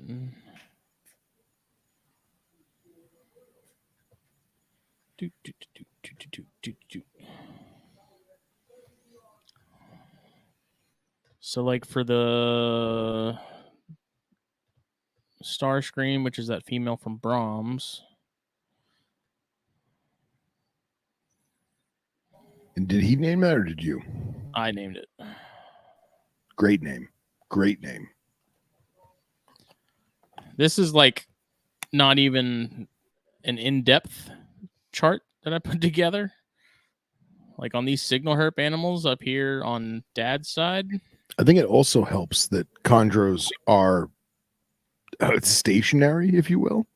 Yeah, that definitely You know what I makes life mean? easier.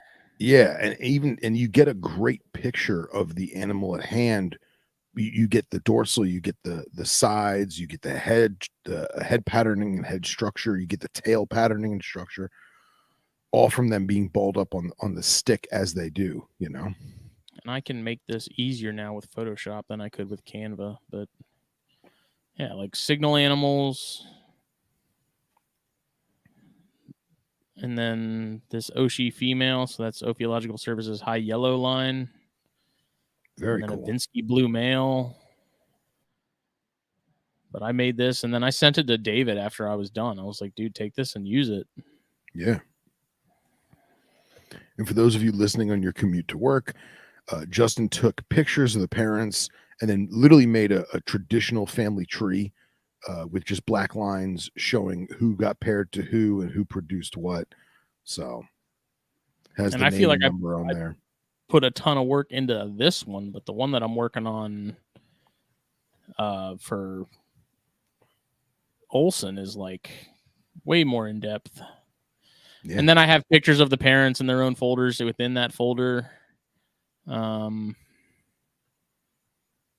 see. Here's another one this is one of the ones from Luke.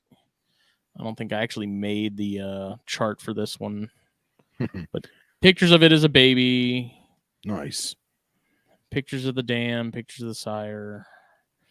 I'll take screenshots of the information that is sent to me, or if I find something online about that particular animal, I'll screenshot that and save it. Cool. Cool. So like the reason I stopped, I couldn't get lineage done on this is because finding pictures of Jewel and Zulu, I could not dig any of those up. I tried. I hit up Keith, who bred that dam. Okay. And he didn't have any pictures of it. So, all right. Lisa is in the group chat, says that Amazon tree boas would be a great pick for lineage because they're so variable. I think that's a fantastic idea. Yeah. You know, Skylar's saying that he tries to keep names for the animals somewhat relevant to the the specimen at hand, which I think is also plays a key factor. And Ish is getting upset with you because you're giving him chondro fever. Yeah. But it doesn't matter which animal it is. Like if I can get pictures of the parents as far as chondros go, like I want to stockpile all that as best I can. And Google Drive is a great tool for that because I can access it on my phone. It's not on like a hard drive dedicated. Yeah. Yeah. You can access it anywhere. This animal's turned out really nice, but the parents in this one, like especially the male, who's the top one here. Oh yeah, look at those blues. It's a really nice cyclops. Very cool. And the female is just a beast. Very cool. Yeah, I have a Google Drive for locality information on rincalls, and I basically have it by country and then by region. And dude, it helps me learn all I can. You know, I've even messaged people in Snake ID groups and been like, "Hey, can I steal these photos from my Google Drive?" And they're like, "Yeah, why do you want this blurry cell phone picture from a golf course?" I'm like, don't worry about it."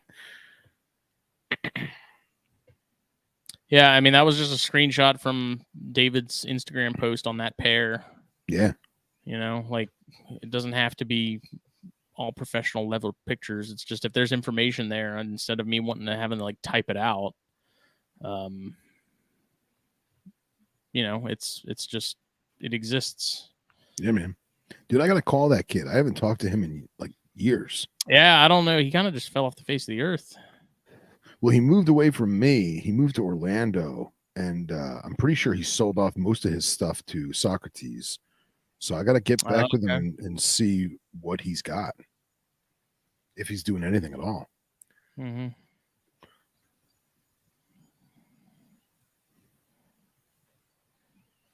I love chondros.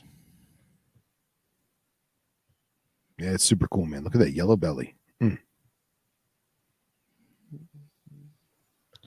I haven't looked at some of these in a while. Oh yeah, this dam was nice. That animal was like the spitting image of that female too. Wow. So velvety. Awesome. Got that same just electric blue. Yeah. And look at the difference though from like outdoor pictures to indoor pictures. Like it does make a difference, man. Oh yeah. Brings out so much more.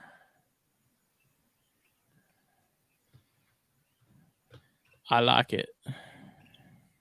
Looks great.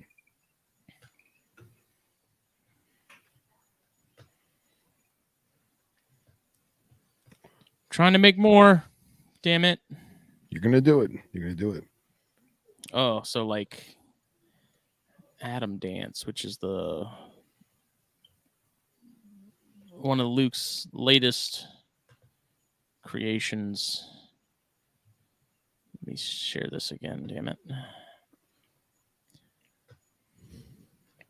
Again, I had to like hunt down photos and it's got the stupid photo bucket watermark on it, but that stinks. this, you could probably recreate that though. Yeah, but I mean, like Pygar and Joan Collins, like those are awesome animals that are freaking incredible. Yeah. Lemon Tree stuff is ridiculously awesome, even though you don't really see it anymore. Mr. Blue's brother, like that was Mr. Blue was like the original blue chondro.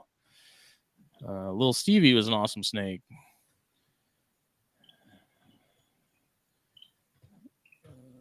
Yeah, Lisa was making a comment about imagine a lineage chart for southern white lips. And then Jeff was saying that, she and Owen and the other Laas's superstars should do it. Make it happen. Start compiling. It's not like Google Drive costs anything, Yeah, see, this animal was the sire to this baby is freaking nuts. I want to say it was a John Irby animal. Wow, look at that thing. Just the yellow belly and the flecking and the Yeah, so that's the grandsire.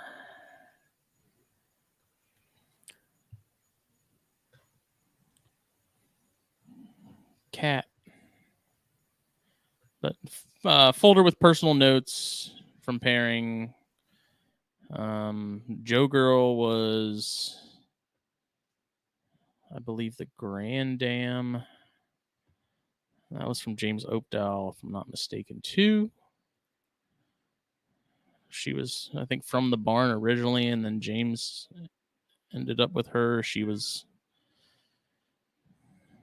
somehow or the other, maybe James had her and then he sent it to the barn, or it gets to be a lot to keep up with.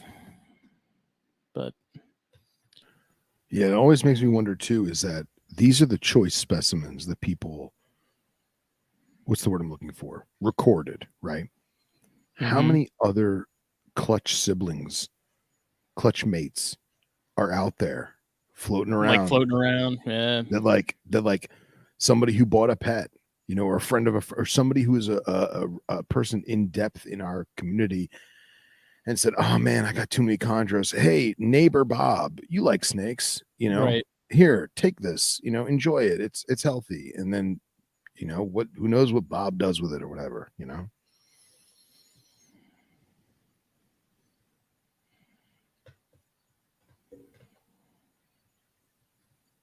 I like it a lot. Of course, Billy Jenkins says breed it to a carpet. Get out of here, Jenkins.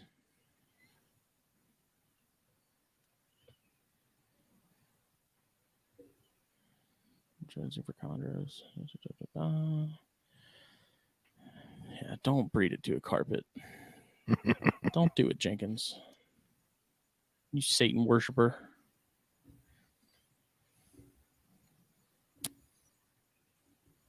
Hey. Thanks, Jeff. Thank you, Jeff. It won't stop. Carpondros are cool. I will. Having seen Billy Hunts, like they're neat. I don't see myself owning any, and I don't see myself trying to make any. But for what it is, I appreciate them.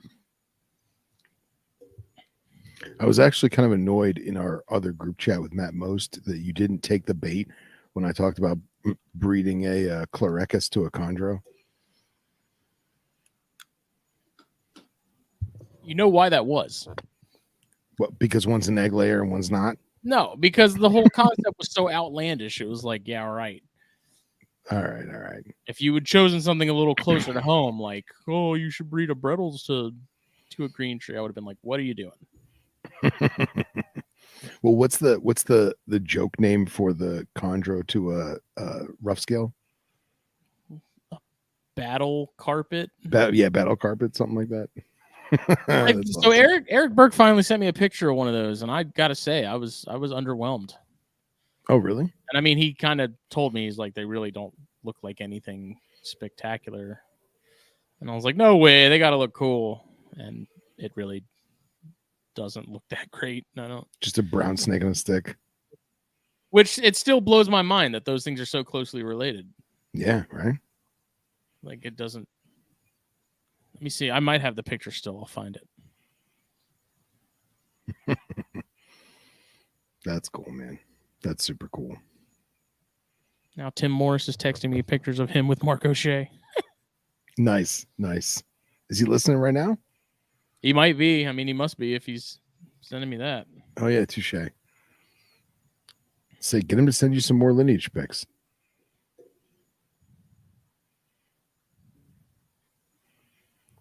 Let's see here. Yeah. Ish says he wants the imperial corn, but hybrids are too taboo. I'll tell you, hybrids are taboo, but imperial corn. That is a it's a morph corn.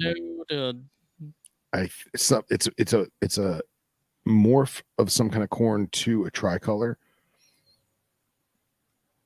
Now, I tell you, one of the coolest snakes I ever had was I had a Jurassic corn, or is a Jurassic king snake, which is a corn snake to a chain king. And dude, that snake was the coolest, man. I miss that snake. Yeah, Honduran. I'm uploading it to my drive right now. The battle carpet or chondro, whatever they're called now. Nice. Let me see here. Yeah, Jeff said the imperial is a Honduran to a corn.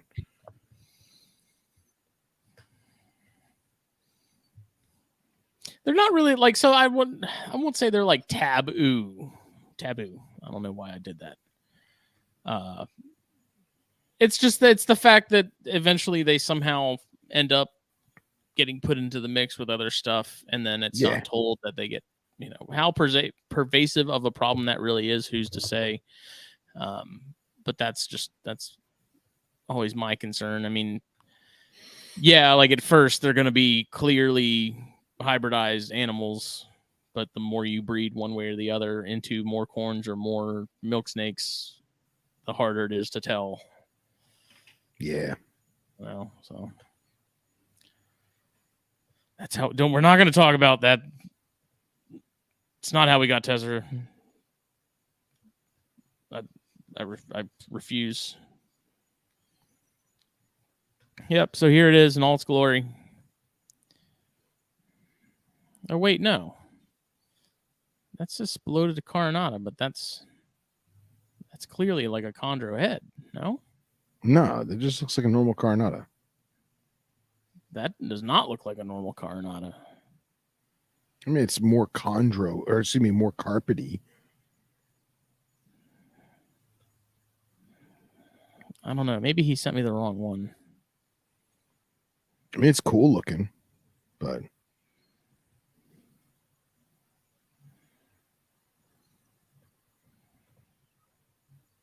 yeah, the hybrid, like the whole sort of subsection of people that are so hell-bent on all the hybrids and stuff, I just find odd. To me, it's a practicality thing.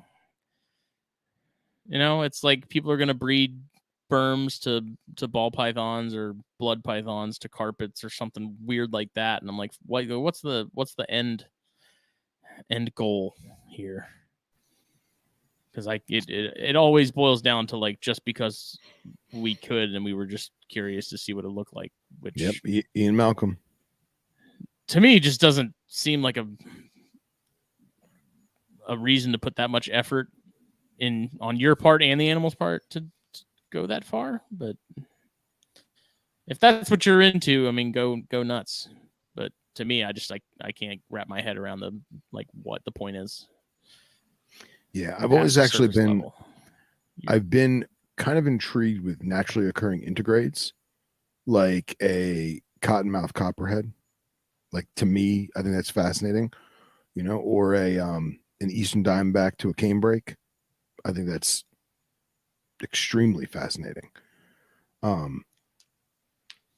I don't think I would actually do it. For a while, I dabbled with some Bitis, and I got no luck. So, oh well.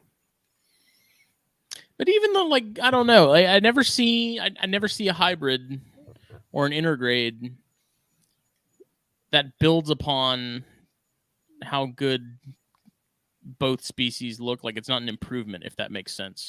Yeah, like everyone who makes gabinos, West African gaboon to a rhino viper, they never breed the gabinos back. It's just like a pet. Mm-hmm. You know what I mean? So I would be very intrigued as to see what the F2s look like.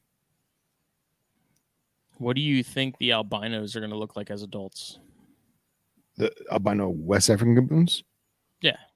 Oh, they're going to be washed out. I've seen them. You think they're just, because to me, they look great and stuff when they're small, but I feel like as adults, they're just going to end up looking like a giant fleshy sausage. No, so the adults keep the butterfly pattern, they keep the geometric shapes, they keep the head markings. It's literally the exact same animal as an adult as it is a baby, but instead of being pink and orange and yellow, it's just like off-white and faded Caucasian. yellow. Yeah. I mean, they're cool, but like, I'm not an albino guy. I mean, I told you my albino suboc is my only albino snake I've ever personally owned. So like, albinos just aren't my thing. Same thing with leucistics. The only leucistic I've really ever wanted was leucistic cottonmouth, and I couldn't justify the price tag. I couldn't. Yeah, all those for me, especially like the Lucy's and stuff. It's the main reason I'm also not really into palmettos and don't really have any desire to have palmettos. And we just talked to Alan Rock, who's all about palmettos, and he's doing a lot of cool stuff with it. But at the end of the day, I still like how much more white can you make a snake? And see, that's the thing. I feel like you're just making the freckles and the spots a different color. Like, at this point, to me, a palmetto with more patterning and more flecking is way more attractive. Because there's so many bone white snakes, but the palmetto it's attractive because of the flecking. At least to me. But even in my amel preferences and in corns and stuff, it's like I like candy canes. Like, I don't want it to start out nice and white as a baby and then just turn pink. Like, I want them to retain that high white. Like, that's why I like the candy cane stuff so much, is because it holds on to so much of that white with the reds, and it doesn't kind of So I got that candy cane tessera at Daytona like 2 years ago.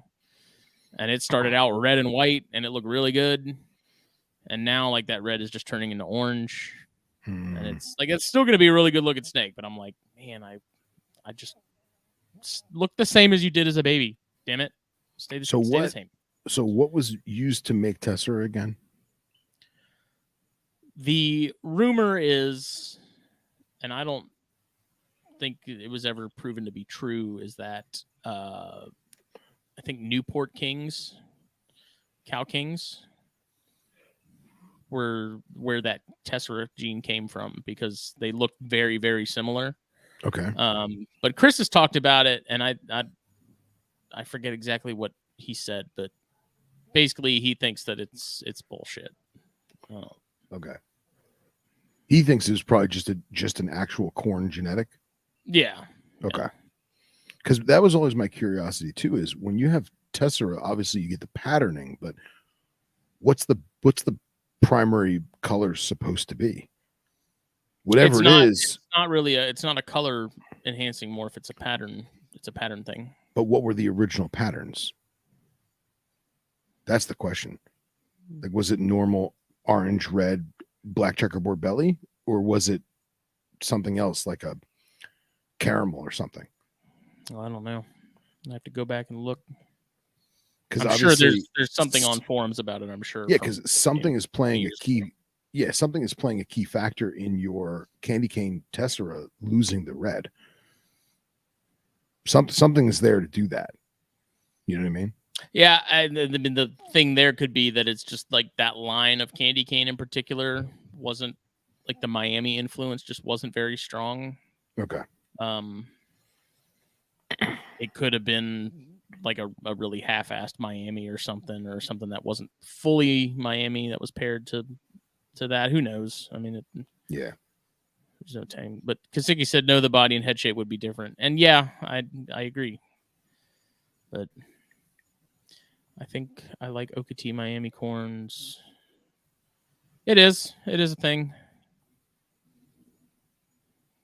Miami makes a lot of stuff better, man.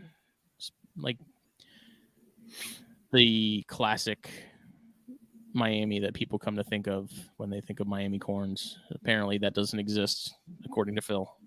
It's not real. I mean, I've seen a lot of corns from Miami and they didn't look like that. So I have a pair of caramel Miamis from Chris that are those things, just every shed, man. That's why one of the things I like about corns, dude, is they age like a fine box of wine. Yeah, I'm actually excited for my Broward corns. I think I'm going to try and do them this year. That I was waiting for the male the wild caught male to shed to make sure that it looked at least similar, because they're probably there. It is. Yes, that's right, Matt. Adam, join me. They were found probably 40 miles apart, which I know doesn't seem like a big distance in the grand scheme of things, but the male shed and he is almost the spitting image of the female. So I'm excited to see what that produces, and even if it just makes normal South Florida corns, who cares? Somebody will love them. Fun fact: Adam Ivory is currently the only person that has one of my Het Castagna Motley corns. Because he's a man of taste.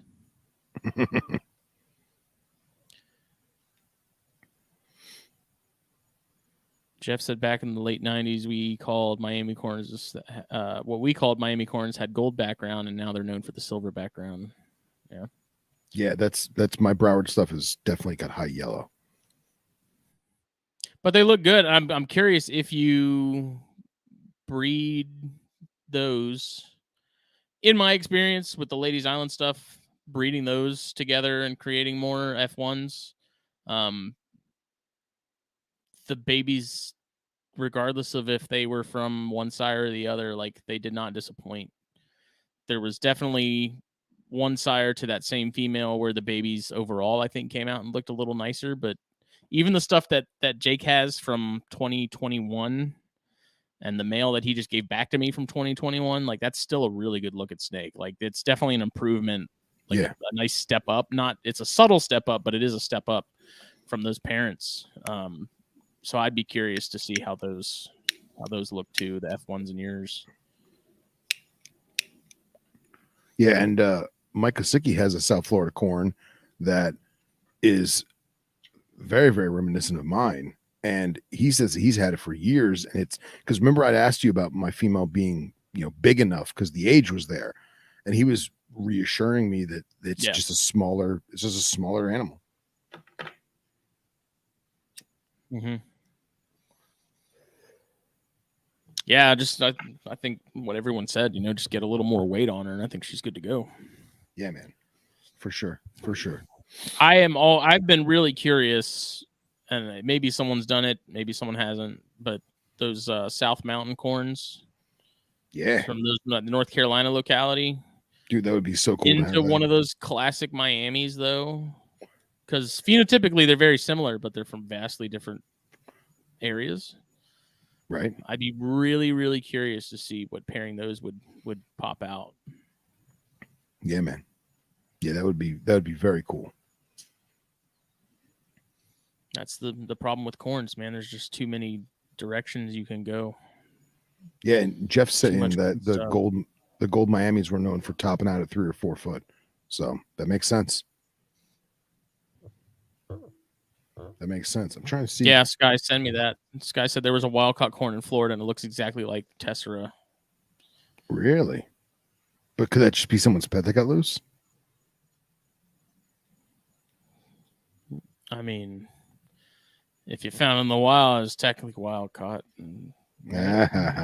Sure. Yeah, here's I don't know how well this is going to show up without me doing screen share, but here's the girl. Yeah, see, that's such a good looking snake, man. And slap some buff into that or something. Oh my god! Actually, dude, I was thinking about that. I was thinking about how natural buckskin. Mm-hmm. It actually sucks that in this photo you kind of see what's that? It's funny that I talk about like hybrids and Frankensteining things, but when I see locality corns, I instantly think like, what morph would I plug into that? Yeah. And what I was gonna say is it's funny because everyone's saying about putting some weight on her, and like in that photo, like you can kind of see like her back a little bit. She's not skinny, and I feel like it's just her whipping around in my hands because she's a psychopath. She thinks she's a king snake. That gives that image, but I'm still going to do it regardless because it can't hurt, you know. So like with that in particular, for a female that would be like that for me, it would be feeding her up so that when she lays, she's back at that. She looks like that. She's back at that point. You know what I mean? Yeah, that's a good point. Good point. Just making sure she has the resources and stuff to handle it. Yeah. You know? Absolutely. Those would make killer stripe or motley animals. Honey motley, classic Miami. Yeah. Honey. Yup. Boy, I'm gonna be producing some honeys next year. That female, that honey stripe that I got at Daytona 2 years ago. Yeah. She's gonna be ready to go. She's going to that honey Miami honey motley or Miami honey tessera male from JT. That clutch is gonna be a banger. Did you get the buckskins 2 Daytonas ago, or was that Jake? That was Jake. Okay. What's he doing with those? Those now live at Chris's house. Ah. Little horse trading. Yeah. He gave Chris first dibs on them, and then he was like, if Chris doesn't want them, you can have them. I was like, okay. So. Cool. Yeah. Corn snakes for everyone, man. Castagna, stop sleeping on it. All he is. All right, I got to ask because I keep forgetting to ask.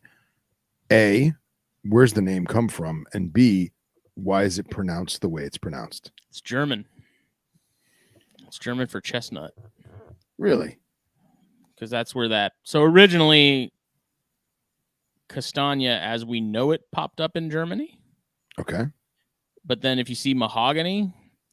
That is sort of considered like the U.S. version of Castagna, even though they're pretty much the same. I think they do look a little different. Like they're definitely not exactly the same. I think it's the same morph. It just came from 2 separate bloodlines. Okay. You know, somehow or another.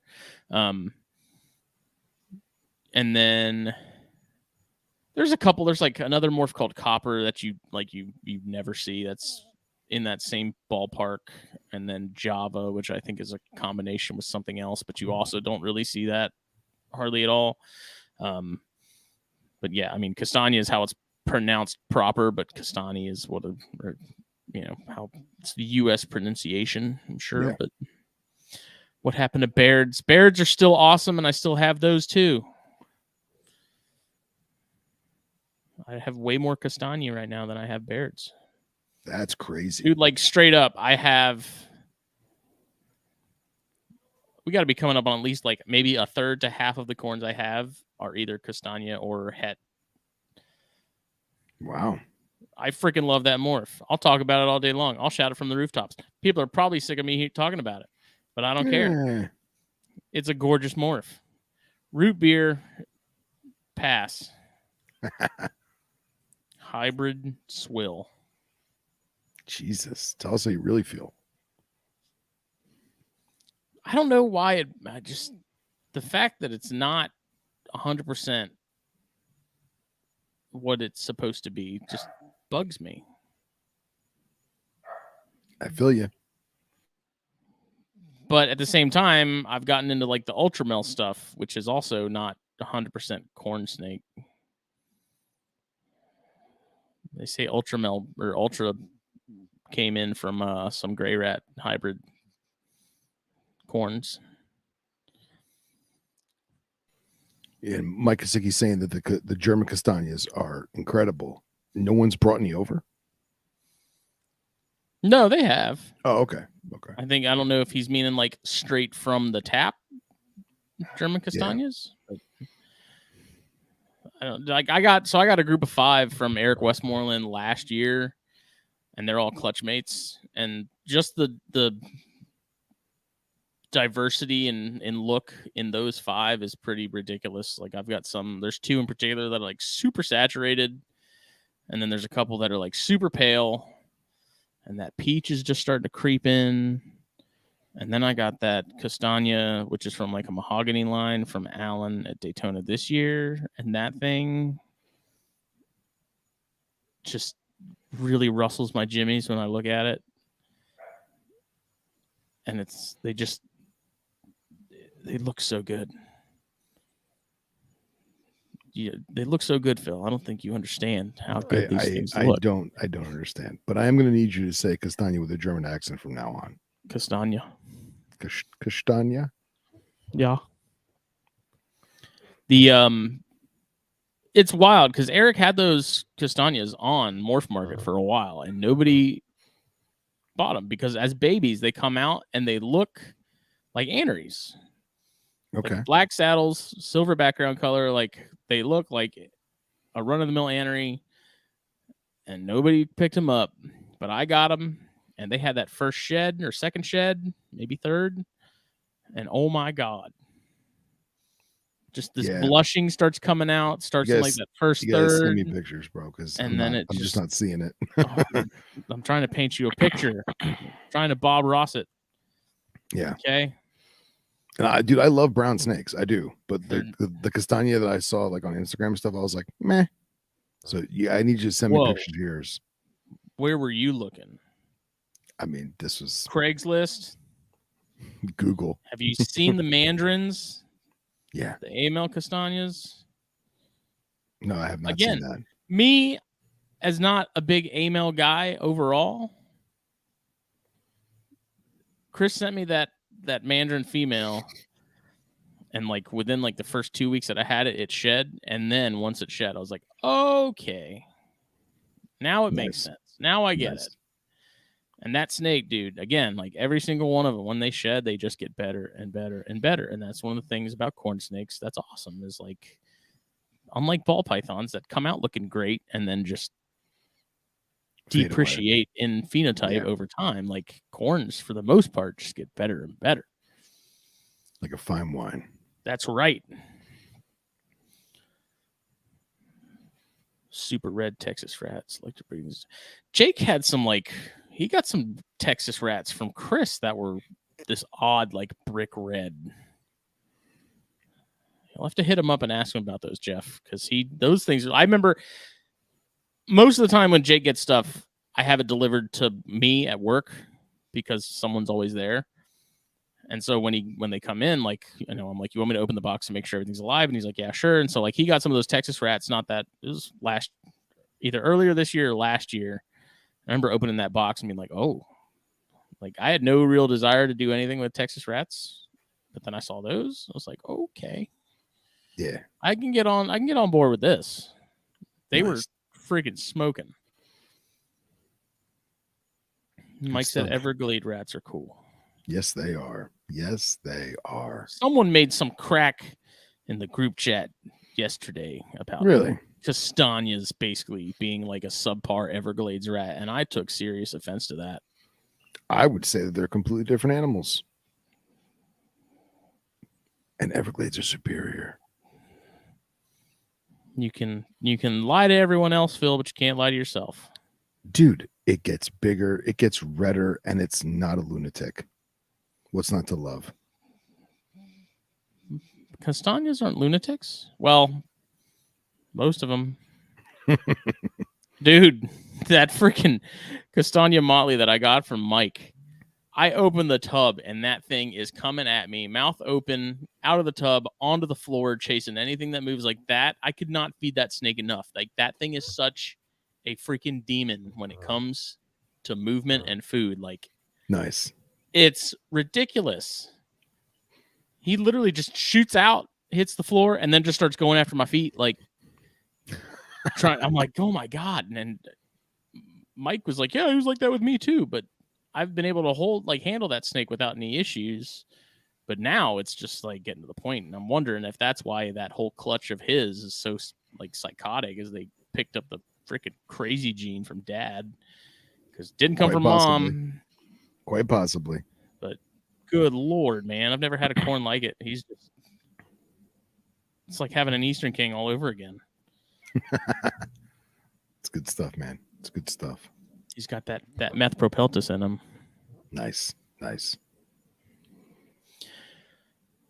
I have a proven female corn that you may want for your Castagna project. Almost solid orange female. What is she? I need to get rid of corns before I take on more corns. I'm supposed to be getting some corns from Joe Peck. Oh my God. I'm trading some Bairds for corns from Joe Peck.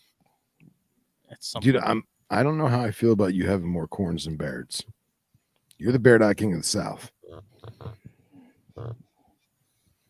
I'm taking a year off from Bairds next year. That's all. I'm just okay. You don't invade Normandy on a whim. Okay. It requires planning. Yes. And it requires strategy and convergence. Okay. Smitty requires 3 corns for every one he sells. Shut up. That is very true. I'm not going to disagree, even if I don't like it. It somehow happens. Because I'm getting a pair of those Spring Island corns too at some point here soon. Anybody wants to buy some corns? I've got some. Make you a sweet deal. Hit me up. On that note, we're at the 2-hour mark, buddy. We are, and I got another clutch of hypos that are going to be het blood red, het pied, that are also going to need some homes. So, which I've got a couple bangers in that first clutch that I'm definitely got to at least hold on to 1 or 2 of them. So, bought her as a name Elbred or 2 an Okatee, and got all Okatees with a red flare, but one was sort of hypo/mask looking. I have an adult female Bairds too. Wonder if she might be like Red Factor or something. Maybe. I don't know. Yes, this episode was brought to you by BlackBoxCages.com. Check them out, Facebook, Instagram. Use code THN at checkout. Save yourself some money. Get yourself something nice. Then use that same code THN at checkout on FullViewsApparel.com. That's THN, Theodore, Henry, Ned. And Puget Sound Pythons. Give them a follow on Facebook and Instagram. Hunt them down on Morph Market. See what they've got. Check it out. Don't forget about we'll be back with newest THP on Thursday. Go on. Nothing. We'll be back at THP on Thursday. Don't forget about our newest affiliate, Cold-blooded caffeine. Go check them out. Get yourself some brew. Use the link below in the description. Yes. We get a little something if you use that link and then you buy something. Yes. And in case you showed up late to this episode, a new episode of Venom Exchange Radio, episode 18 with Professor Mark O'Shea is hot off the press. So go give it a listen. O'Shea. And for everyone who stuck around this long, I just made a brand new Facebook page for Venom Exchange Radio. And we're going to put up all the links for everything on there. So if you want to go give it a like, I won't stop you. Try and stop me. Try and stop me. Mike asked how the baby rhinos are doing. They're difficult. That's all. They're tiny, which makes it even more difficult. Thank you all. Bye.